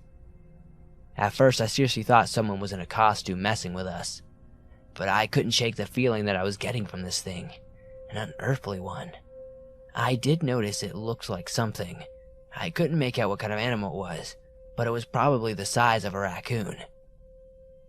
It looked like it was trying to sneak by it, but the animal just randomly, I recall accepting to its doom, fell on its side and just let the thing take it. I was absolutely terrified. I knew if this thing headed our way, no 9mm was going to do anything to this. I could even hear it breathing all the way from my tent. What only sounds like something breathing through pudding. I crawled into my friend's tent, keeping a low profile. In a small relief, I noticed my friend Craig was also looking at the same thing. We waited as this thing just stood there, looking around. Then it started to make its way for the tree lines. We could hear it smashing through the trees, and then silence. Craig and I just laid there for what felt like hours, and the sun came up, still absolutely terrified to move. Justin woke up, of course, heard nothing, and not believing a single word we said. We packed up that day, and I have never been back to those woods. I seriously was afraid to tell the story. I'm probably going to be sent for a psych evaluation, and I don't care because I'm not making this crap up.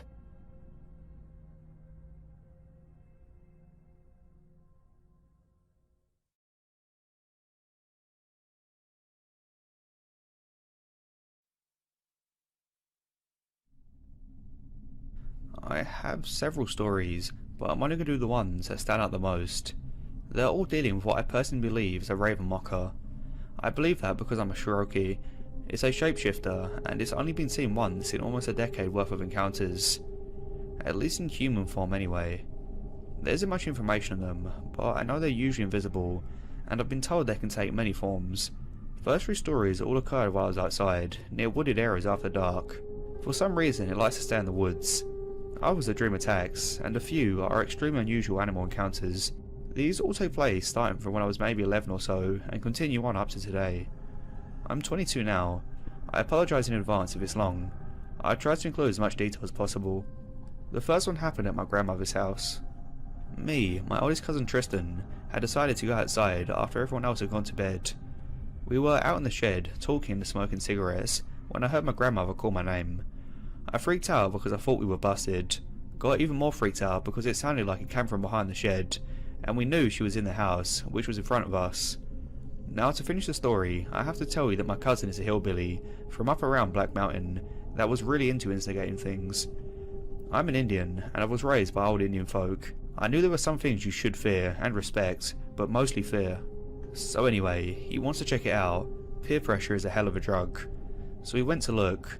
We walked up towards the tree line, and out of nowhere, I heard one of my other cousins call me from ahead of us, in a thick patch of cane, on the swampy side of the woods.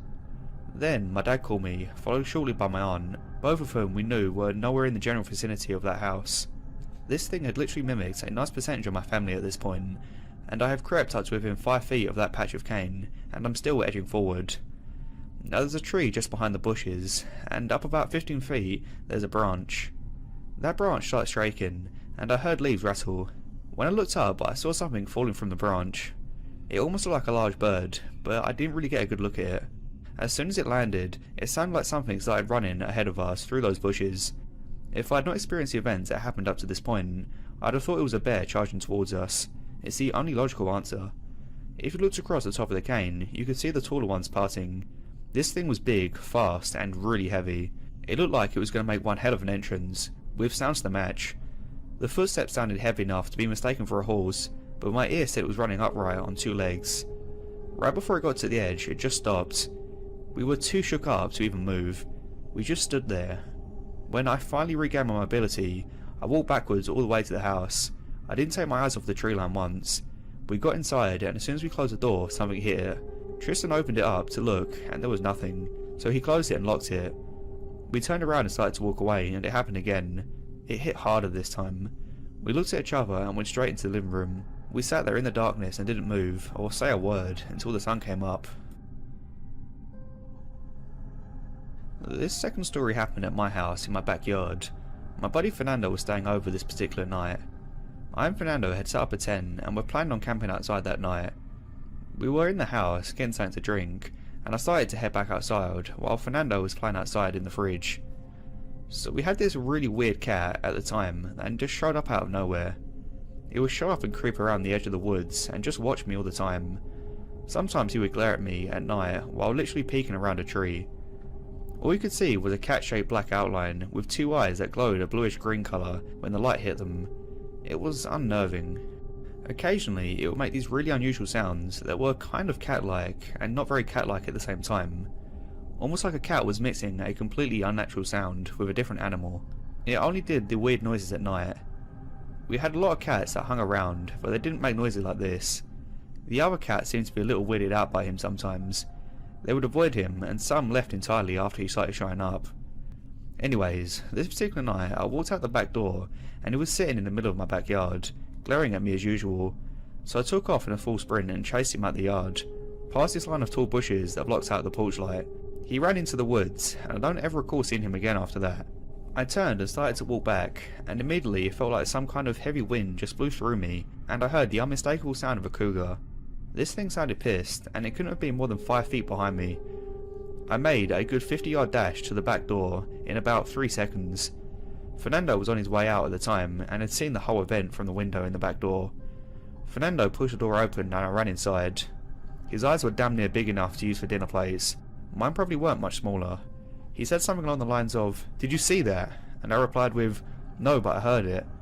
He said there was a tall, old-looking man with red glowing eyes standing behind me, and that he tried to grab me. But he left the tent where it was and decided to sleep in the house that night. I started referring to him as the cat god after that. I fortified the entire yard to him that night. I remember joking around with Fernando saying something like, he could have had the whole house too if he came in to claim it. At the time, I was under the impression that it was some demon that really liked cats and just happened to live in my backyard. I didn't bother the cats after that, even the scarier ones.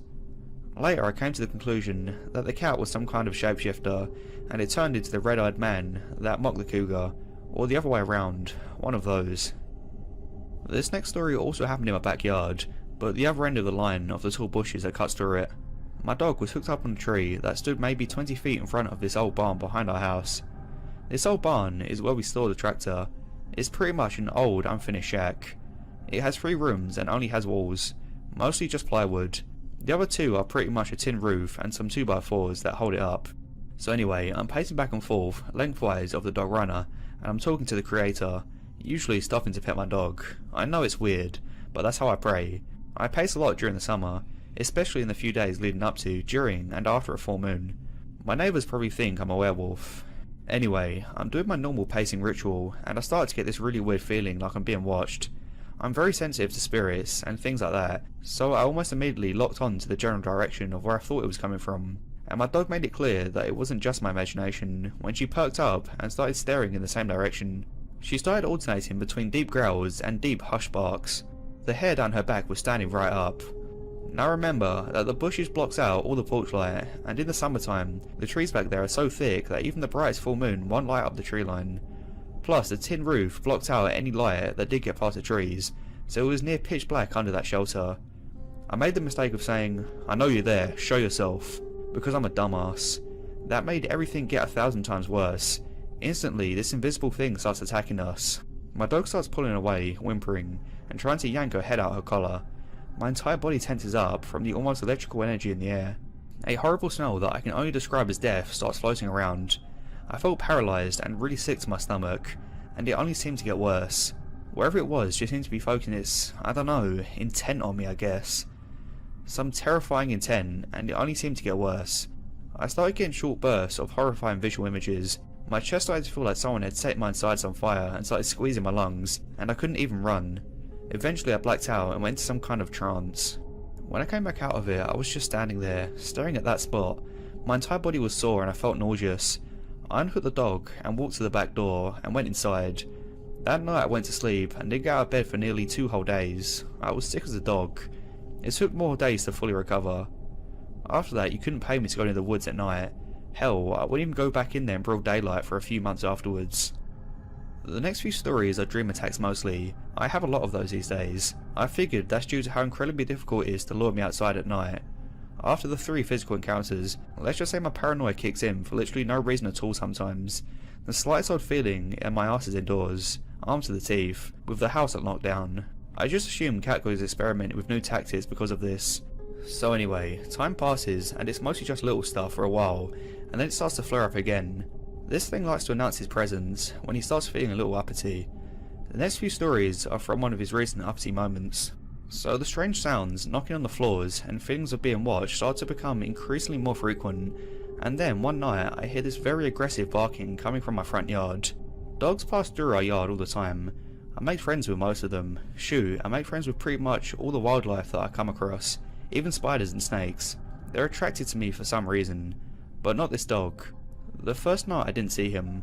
The second night I only saw his eyes. The full moon was out and the yard was very well lit that particular night. Of the places the dog could be standing, it chose the darkest part of the yard, between a tree and a white shack-like building, where we just saw junk we don't have room in the house for. The spot was basically a big ass shadow. This was the same area the dog had been barking from the night before. So I go outside and I see these 2 bluish glowing eyes that are pretty widely spaced apart, meaning that dog was huge. It sounded pretty damn big too. Our eyes locked and I got this very unsettling feeling. There was nothing else out there. The dog appeared to be barking at my house and me after I came outside. Again, very aggressively. There was something really off about this dog. Assuming it was trying to lure me outside to the tree line, I fired a warning shot in the dirt a few feet in front of it. I never saw or heard it move, but it wasn't there after I fired. It came back the next night and barked around the side of my house, near my bedroom window, but back in the woods a little way. It snowed a few days later and we found its prints. They're almost as big as my hand if I spread my fingers apart as far as they'll go. I halfway thought it was just some abnormally large and mentally disturbed dog, so I decided not to shoot it. Not that that would have helped if it was what I thought it was. Probably would have just pissed it off. A few nights later I had a dream about a cougar that seemed to shrink and grow at random as it walked around my front yard. It was huge. It kept coming up the porch and trying to get at my front door. At one point it somehow got its head inside. It was bear sized. I was sitting with my back against the door to keep it out. It wanted in badly. I shrugged this one off as just a normal dream until the next night, when I had the exact same dream, only this one was a man in a dark hooded cloak. He wore a mask that appeared to be carved from wood and painted white. It had markings, but I don't remember what they looked like. It vaguely resembled old masks that people wore during certain ceremonies. He had glowing red eyes. He seemed to grow and shrink at random and kept trying to get through my front door. It almost looked like he was floating as he crept onto the porch. It got maybe 4 feet from the door, and I just reacted to the first thing that crossed my mind. I started banging against the door and yelling like I lost my mind. I figured it might scare it away. I was very wrong. It stopped, cocked its head sideways a little, and just stared at me. This thing had to be at least 8 feet tall. It reached out its hands towards me, and I stopped dead in my tracks. The hand moved really fast, and I woke up immediately. I'm not certain of what he pointed at me.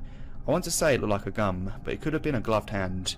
A gun was actually the last thing I would have expected, and it made it even scarier. A witch with a pistol. That was new to me. This one happened about a week following the cougar and red-eyed man dreams, somewhere around mid-January 2018. Before I get into this one, I'm going to say I've never had sleep paralysis experiences, but this sounds a lot like sleep paralysis to me, mostly because I don't remember waking up. I believe I was already awake. I just got in from work one night and I decided to take a nap because I was exhausted. Somewhere during that nap, I had a dream that I was attacked by a swarm of birds.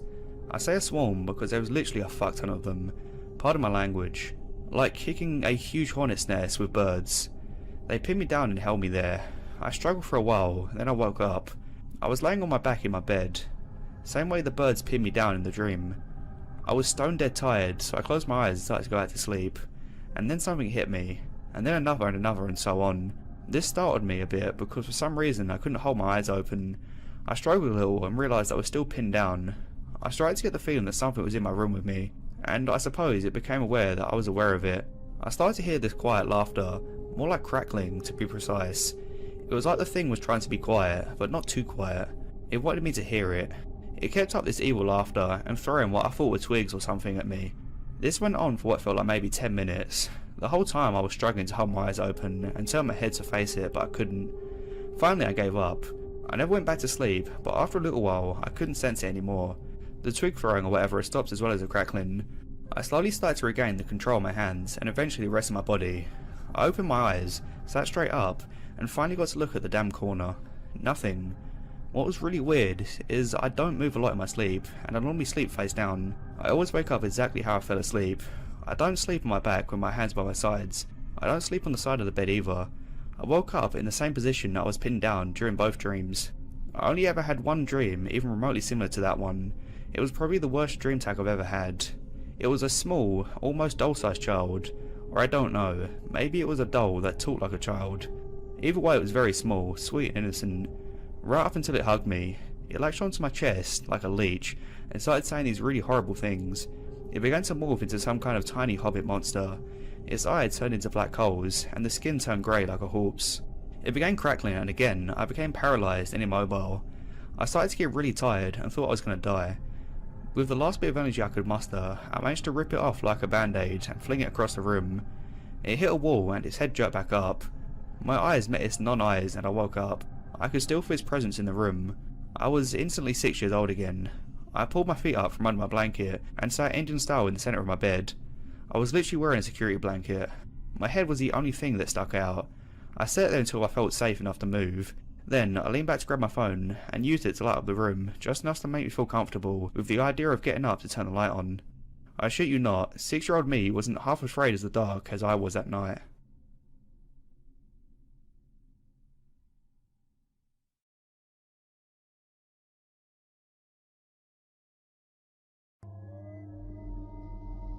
Back in 2008, I was on a hunting trip with my brother up near the Canadian-Michigan border. We had rented a cabin for a week, and we were looking forward to a nice quiet week until this monster spoiled it all. One night, after a day of being in the woods, we were tired and didn't feel like cooking up a meal, so I decided to jump in my truck and drive into town to get some pop and some grub, while my brother stayed back to wash up. So, I drove into the town by myself, and was away about 45 minutes, probably not even a solid hour. I talked with the gal at the counter for a few, but I wanted to get back to feed my brother since he gets grouchy when he doesn't have food, and I didn't want him to be hacking on me. By the time I headed back, it was getting dark, and by the time I reached the cabin, the sun had already gone down all the way. I hit the road leading to the cabin and could see the silhouette of something big looking in one of the windows of the cabin. At first, I thought it was Everett since it looked like it was standing on 2 legs. But this thing looked to be too tall. So then I thought to myself, well, then it's a bear. I didn't want no bear coming around the cabin and causing trouble, so I decided to scare him off with my headlights. So I aimed my truck in his direction and flipped on my high beams. What I saw then wasn't a bear, it was a monster. When my lights hit it, it spun around and I saw the whole thing, and it was only standing on 2 legs. Now, you wanted my description of this thing, and I wish I had my camera handy so I could have just took a picture and gave it to you, but I wasn't expecting to see any type of monster out there. He was a big guy, like Harry from Harry and the Hendersons, but it wasn't any Sasquatch I was looking at. It looked more like a werewolf. He was more than 7 feet tall, based on how high his head was above the top of the window. He was brown, like a chocolate lab, but the coat was different. It was shaggy like a wolf and had lighter spots in the chest and legs. He had big muscles like he went to the gym. His chest was really wide and his shoulders looked like Brock Lesnar, a real musclehead. He had arms that looked like they could kill you easily, and these long, fingered hands with big nails at the ends, and his neck was as thick as my waist almost.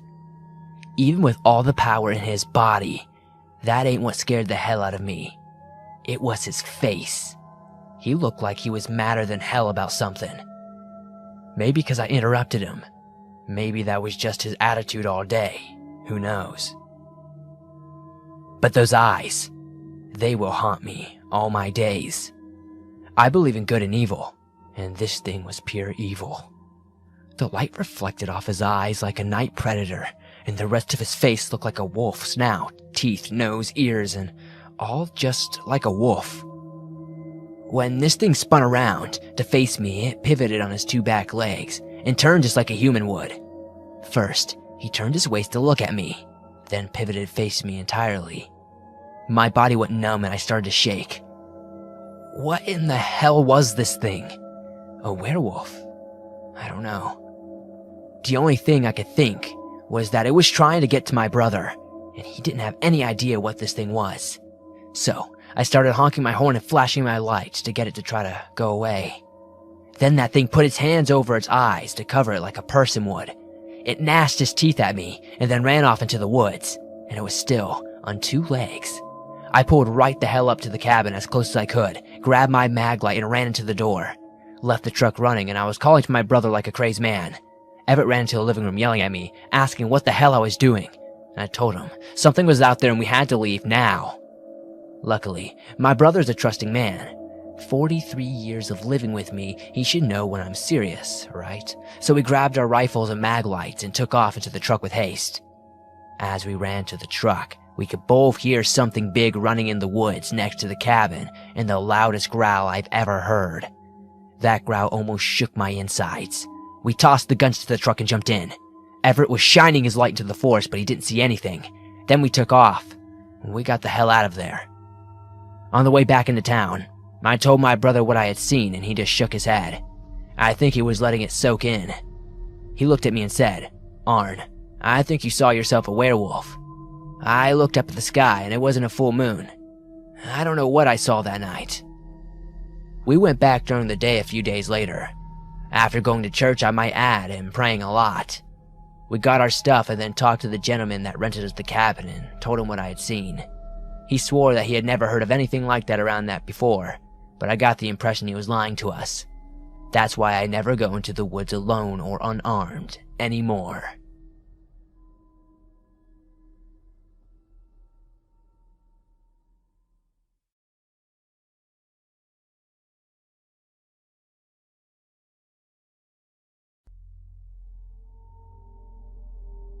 In the early 80s, when I was 8, my family was visiting my uncle who lived in the backwoods of Missouri.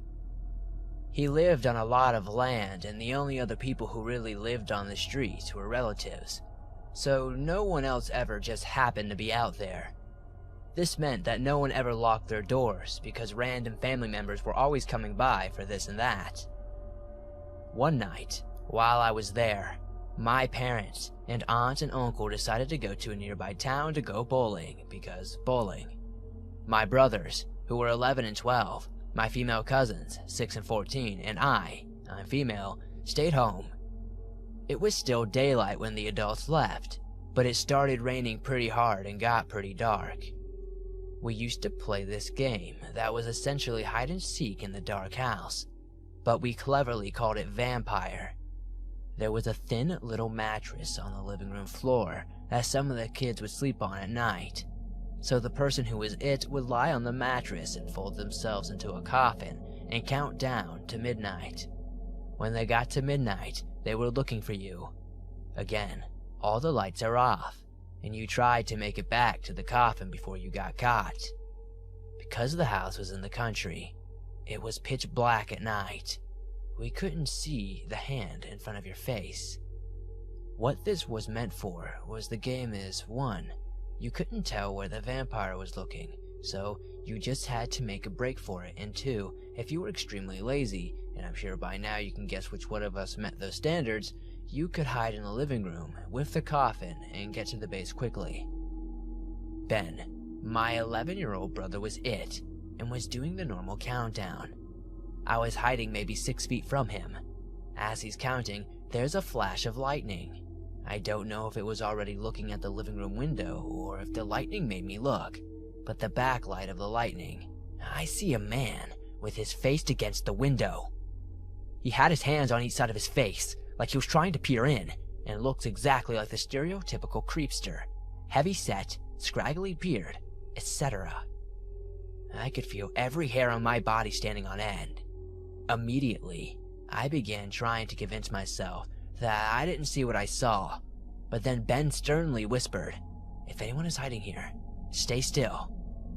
I sort of croaked out in, "I'm here." Right as there was another flash of lightning, Creepster was still there, but was no longer trying to look in the window. Instead, he was looking towards the front door.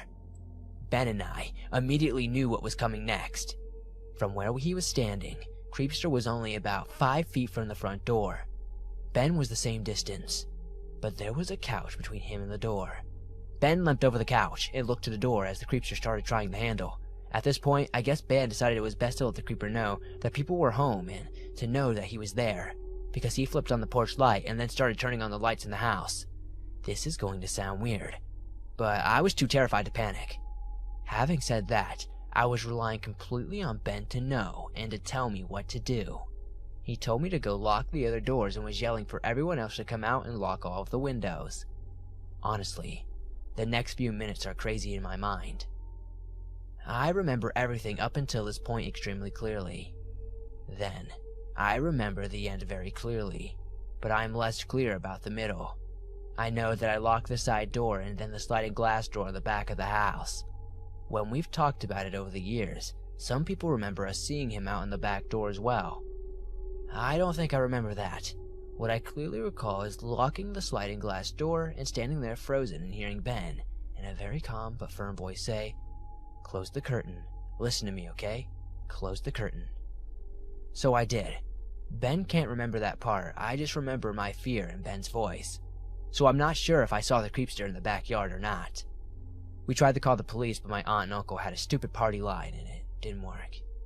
Whether from a storm or from a neighbor leaving it off the hook or whatever. For the record, they are the only people I've ever known with a party line, so this wasn't normal to me either. But for those of you who don't know what this is, in really rural areas, multiple people on the street would actually share a phone line. If you didn't have different rings for different households, but you could pick up the phone and listen to your neighbor's conversation. We also tried to summon and help my uncle's CB radio, but we just couldn't reach anyone. My uncle was a hunter, so he had a gun rack full of rifles in his home. My older cousin was out on town hunting trip and took them with him. All we could find was a BB gun that looked like a real rifle. I vividly remember Ben putting me on the phone duty and Scott, my older brother, on CB duty, while he stood watch with the little square window on the front door with the BB gun. Maybe 30 minutes later, Ben said, "He's back. He's coming up the driveway." The rest of us froze in fear, but Ben opened the door and stepped out on the porch pointing the gun at him. "Get out of here right now!" Then, as we hear our cousin Kyle, who lived down the road a bit, say, "You know that's a BB gun, right?" Even though Kyle was only 15, I remember that we felt like we had been saved when he showed up. Kyle seemed really skeptical of our story, like we were playing a trick on him, even though we had no idea what was coming. But he stayed with us until our parents came home.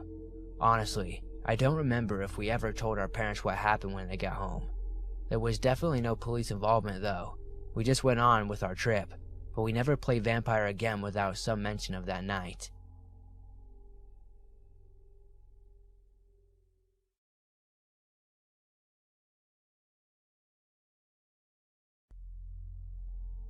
When I was 19, I worked for a company that allocated labor to rural areas of Australia. Basically, what you did was tell them when you were available, and they'd send you to a remote farm for a few weeks, where you do whatever they needed done. It was hard work and long hours, but good pay and good fun if you got into a nice group of workers. When this occurred, I was working on a large property. I was told it covered roughly the same landmass as the state of Maryland in the United States, about 9 hours from Sydney City, and the property itself was about 40 minutes from the nearest town. In short, it was the middle of nowhere. I was working at the farm, clearing bushland with 3 other guys my age from the city. Our boss was a guy called Jeremy, who owned the farm and supervised us while helping out with the work. He was pretty laid back and was generally really good to us. This summer in particular was very hot and the work was hard, so one day when the temperature hit about 38 degrees Celsius, about 100 Fahrenheit, Jeremy decided to give us the afternoon off. He said that he knew of a water hole on the farm about 25-minute drive north. I was keen for a swim, but the other guys just wanted to relax for the arvo. So him and I hopped in one of the work trucks and started heading out across the property. It was mostly wide, empty expanses with a few clumps of scattered bushland. Jeremy wasn't much of a talker, so we drove more or less in silence. After about 20 minutes, however, he suddenly perked up and jabbed me in the ribs. "Do you see that over there, beneath the 2 dead trees?" I should mention here that if you're not familiar with the inland areas, particularly those in Australia, they are brown and red and mostly flat and bland, meaning any bright colors stick out like a sore thumb. So you can imagine our surprise when we could see a large, blue angular structure far off in the distance. We steered in its direction, and as we got closer, we realized it was a huge, blue shipping container, just sitting here in the middle of nowhere. Jeremy was perplexed. I asked him if he knew what it was, and he obviously didn't.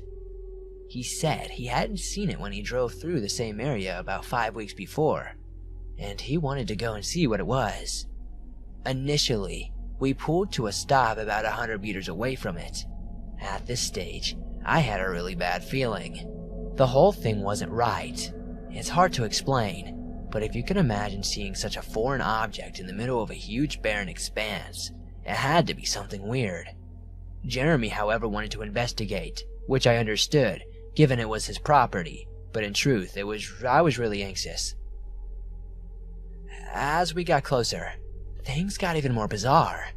There was a big diesel generator behind it thumping away, and a CCTV camera on each side. All motion activated, so they buzzed from side to side, following us as we moved around.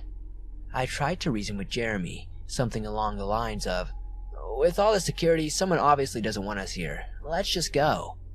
He brushed me off, however, reminding me it was his farm, and whoever had put this here was trespassing, so he wanted to go inside. Despite all the surveillance, there was only a small padlock on the huge door. We had some bolt cutters in his toolbox, and after a bit of a struggle, we broke the lock and went inside. The first thing I noticed was the rush of cold air as we got in. The place was air-conditioned, which I must admit was quite pleasant on such a hot day.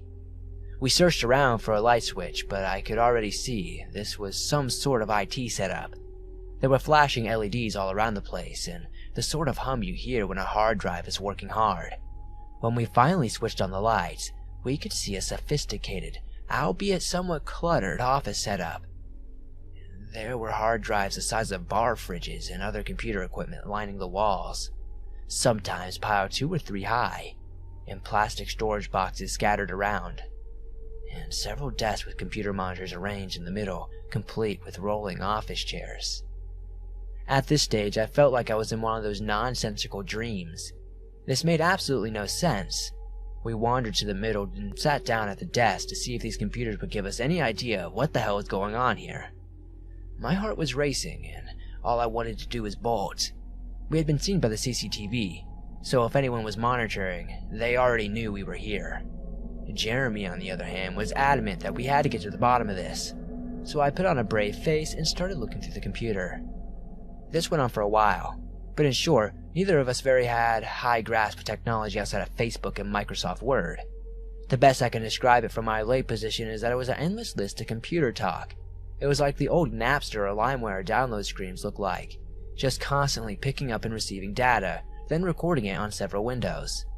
I gave up on the computers and walked cautiously over to the far end of the container to the big pile of storage boxes. By then, I was pretty sure no one else was there, and there was nowhere to hide really, but I was still incredibly on edge. I decided, against my better judgment, to see what was inside all these boxes. My brief sift through this box still makes me feel sick to my stomach. I didn't take long for me to realize that this box was full of posters, DVDs and photos of all hardcore child pornography.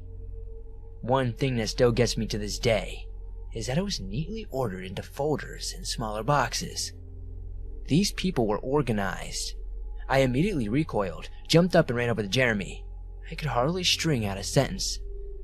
I was just disgusted. I said something to the effect of, "Mate, get out. Child sex, go, get the fuck up." I dragged him out, composed myself, and managed to explain what I saw. We jumped back into the truck and sped back to the house. The farm had no mobile phone reception, and we didn't have a satellite phone. So we had to get back to the landline to call the police. Once we called them, they still had to make it all the way from the town to the farm, which was about a half an hour from the town. We waited, talking frantically about what we'd seen, until the cops arrived at almost an hour later. They arrived with 2 4-wheel drives, and we jumped in and let them back. This is where it gets worse. By the time we got back, the container door was open, and there was fire inside.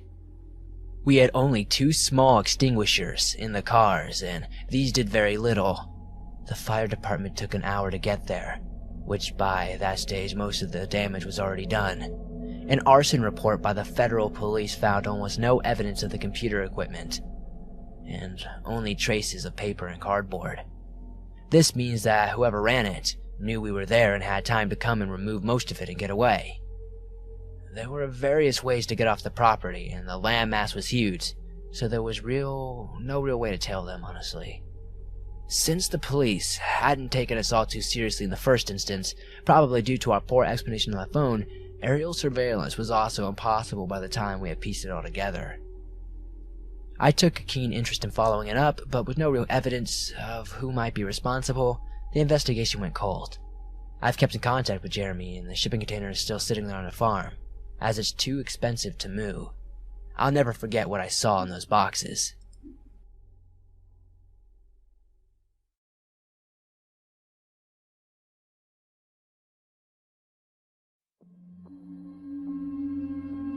This story takes place in August of 2013, in the mountains of southern Oregon. I am a USAF, Security Forces Airman, military policeman. My girlfriend was at work and was swelteringly hot that day, and it began to turn into thunderstorms. My buddy Nick, another military cop, and I decided to go explore some back roads and get out of the heat in town. Southern Oregon is crisscrossed with logging roads, some actively used and many totally forgotten and grown over. Nick and I spent many of our days starting on the roads that we knew, finding roads we didn't know, and driving for hours into the mountains, eventually navigating back to paved roads. On this particular day, the storm clouds bidding over the mountains, we set off over the road we had never been on before, and began the drive into the mountains. After driving for around an hour, we hadn't seen nor heard any signs of other people in the woods. We rounded a bend in a thick fir woods and emerged in a meadow that was totally surrounded by thick aspen groves. The meadow was perfectly flat and eerily still. We both noticed the strange stillness almost immediately. No birds, hardly any insect noise, no squirrels, and certainly no other people. On the far side of the meadow, right at the edge of the tree line, there was a picnic table. The table was very odd, however. It was painted a bright orange and was much larger than a typical picnic table in the park. Remarking on this, Nick drove through the meadow and got a closer look. I remember being apprehensive as we approached. The whole scenario was especially strange. The overall silence of the aspen grove was unsettling. Also, it was nearly impossible to see far into the trees as aspen grows extremely close together. When we parked by the table, I hopped out of the passenger seat of the truck to check it out. I'm not very tall, only about 5'5". Regardless, the table was ridiculously oversized and practically unusable. The seats were nearly at chest level, meaning it would have to climb up to sit on them. As I was looking at the table, Nick called me over to the truck and I noticed that he was looking back into the aspens. At first I could see what he was looking at, but then I noticed a splash of color that was completely out of place in the thick trees. A small one-man tent was set back into the trees about 50 feet from the strange table.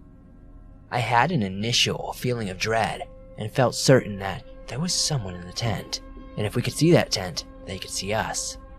There were no campgrounds in this area, no people, and no main roads for miles. Surely, someone camping so remotely would be, at the very least, a strange person. However, as we observed the tent, we didn't see any movement or hear any sounds coming from it. Nick suggested I call out. I didn't want to, but I did. "Hey, anyone there?" I yelled. No reply. Feeling completely on edge, Nick and I thought about driving away and leaving the strange area, but we began to fear for the worst. What if there was a body in the tent? What if someone had gotten kidnapped? Foolish, I know, but we thought it all the same. After some debate, we decided to have Nick turn the truck around and drive away from the camp. We need to leave in a hurry. He would be waiting behind the wheel, with my heart pounding. I started walking through the trees toward the tent. I was totally keyed up on the senses on full alert. When I reached the campsite, several things struck me as odd. Backpacks were scattered all over. No fire had been built and no wood collected. The tent was literally full of backpacks and women's clothing. Full of dread, I turned to leave and tell Nick what I had seen. As I left, I heard Nick yelling, let's go, let's get the fuck out of here." Not knowing why he was yelling, I ran back to the truck. When I broke out of the trees, I saw an old beat-up Ford Taurus on the road, blocking us from leaving the meadow. I immediately leapt into the passenger seat and Nick floored the gas pedal. The car was occupied by 2 men. A third person was laying against the window in the back. As we drove the meadow, the driver attempted to block us from the road, but Nick drove around them and accelerated any way he could. I looked back and saw the car attempting to turn around on the narrow road. Nick drove like a madman, and though I was honestly terrified that they would catch up, we hit the highway without seeing the car again. I still don't know if that person was male or female. I called the state police, and they promised to send a trooper out there to check out the scene. However, I received a call the next day from a trooper stating that the campsite, the backpacks, and women's clothing were all gone, though he could tell people had been in the area. The strange table was still by the thick aspen grove. I have not returned to that area, and do not intend to.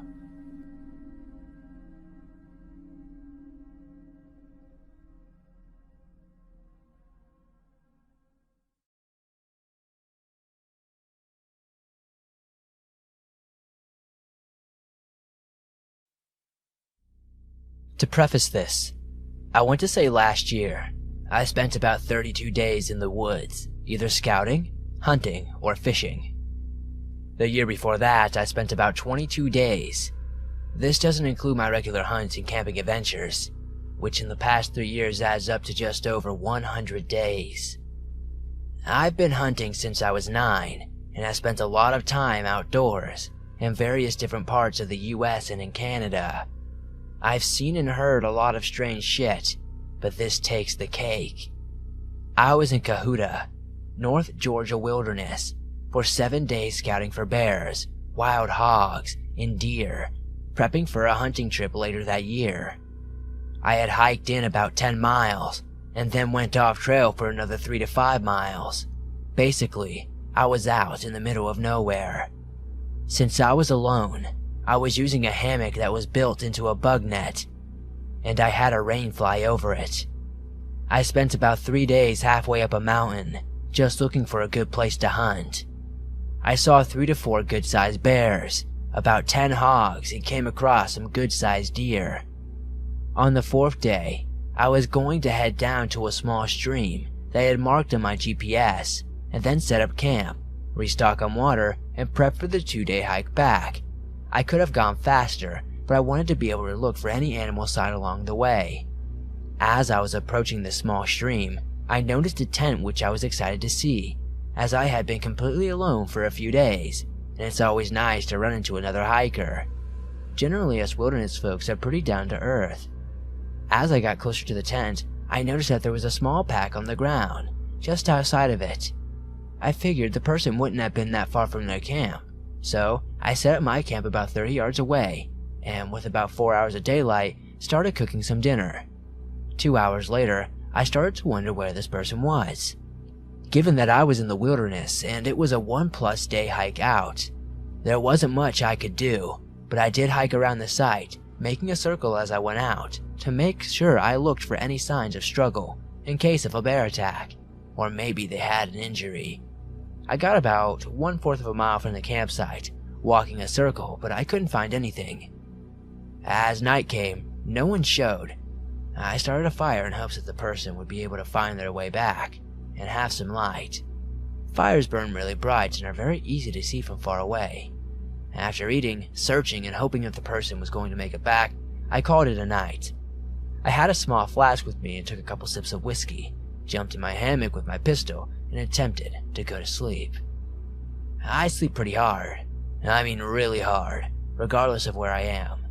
It literally annoys my friends because I can always seem to fall asleep and stay asleep, regardless of where in the world we are. But this night was different. I felt like something was off, but I figured it was just me worrying about this person, who, by all my accounts, was completely missing. So for the first time in my life, I woke up to the sound of what I thought was footsteps, but not in the sense of footsteps on leaves, but heavy-footed person that would make on the walking of an old floor. It was extremely loud. I got my gun, grabbed my headlamp, stored in all my small compartments above me, and waited to see if it would stop. Right at the moment it did. That moment, I saw something that scared the shit out of me. On my rainfly, the gleam of a flashlight. Faint, but there. I shouted, "Hello?" And right then, it sounded like 10 people suddenly ran away from every direction. I dropped out of my hammock and onto the ground, frantically turning my headlamp shining all around me. But I didn't see shit. My heart was racing pretty bad, but I thought it might have just been the reflection of the moon on the rainfly. Yeah, that was it. And those footsteps running away were probably armadillos or something, even though their eyes shine and they are pretty noticeable and easy to spot. Problem was there was no moon, and I'd never seen an armadillo above 2,000 feet. Not to say they don't live up there, just never seen one. And for some reason, the campsite I set up by was gone. The fire had been put out by water. It was apparent because there was not a damn coal in the thing. I thought for sure it was about 4 a.m., but I had only been asleep about an hour. At this point I wanted to leave, but hiking out of the wilderness while it's dark is always a bad idea. So I grabbed my flask, took a swig of whiskey, removed my rainfly so I could see out of my hammock around to the area I was in, and tried my hardest to go back to sleep. I was laying down when I saw some light hit the trees above me. It was clear it was coming from downstream. I got out of my hammock and started yelling, "Hey, y'all need any help?" No response. I saw whatever was putting out the light and it spun around and started heading back downstream. Really fast. At this point, my body had pumped through adrenaline and all the blood that I had, and I was exhausted from it all, and I was finally able to fall asleep, and woke up around 7 a.m. When I did, I noticed that my water filter I had left out was missing. It's a gravity filter and it hangs out from a tree, filtering down into my main bladder that I put in my backpack, and my water bladder sitting on the base of the tree. It looked like it was cut down in the middle with a knife. They cut down to my bear bag, which had food in it, and took some of it. The creepiest part of it all is that they went through my bag, which was under my hammock while I was sleeping. I checked the bear bag before I went to sleep the second time, and it was still there, hanging. And before I went back to sleep the second time, it was still there, hanging, and my bag under my hammock did not be touched.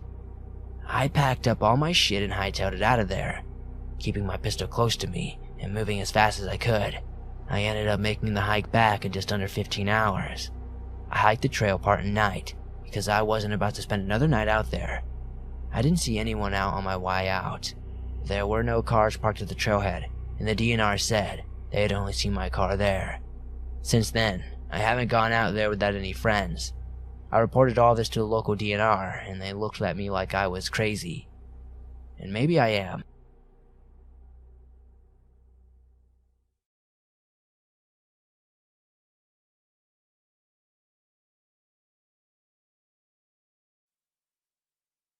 Tennessee has some real bumfucky people out in nature. I hiked all around in high school, made some good memories with a girl enveloping nature.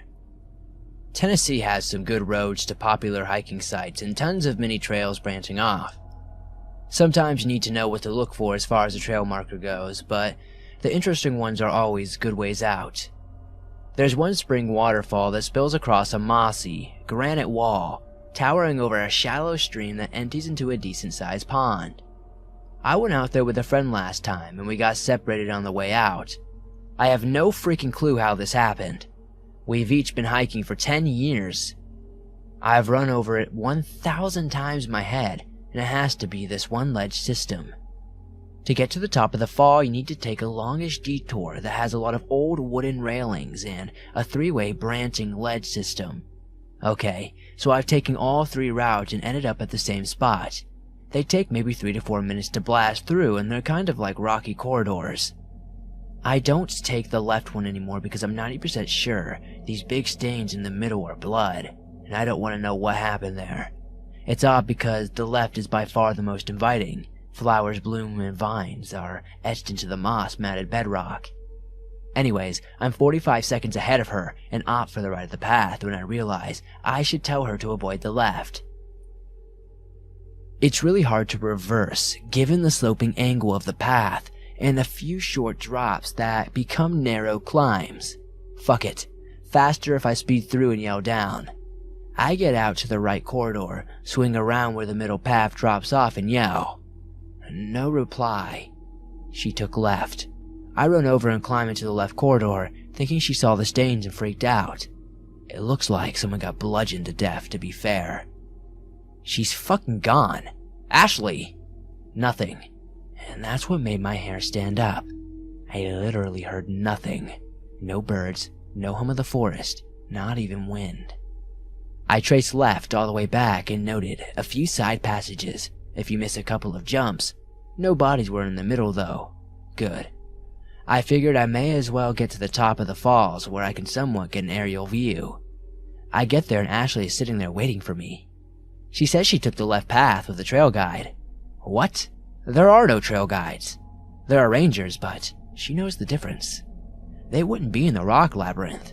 This guy had a uniform on and it said Trail Authority. She knew. I was thinking based on my face that she was crazy. Cause I reversed that course, and we did it ASAP without us saying anything loud, and man, it's weird when you know you're watched. So yeah, we pretend we are going back to the car real quick to get more water, so I left the fish food on a little crevice like I always did, and we left.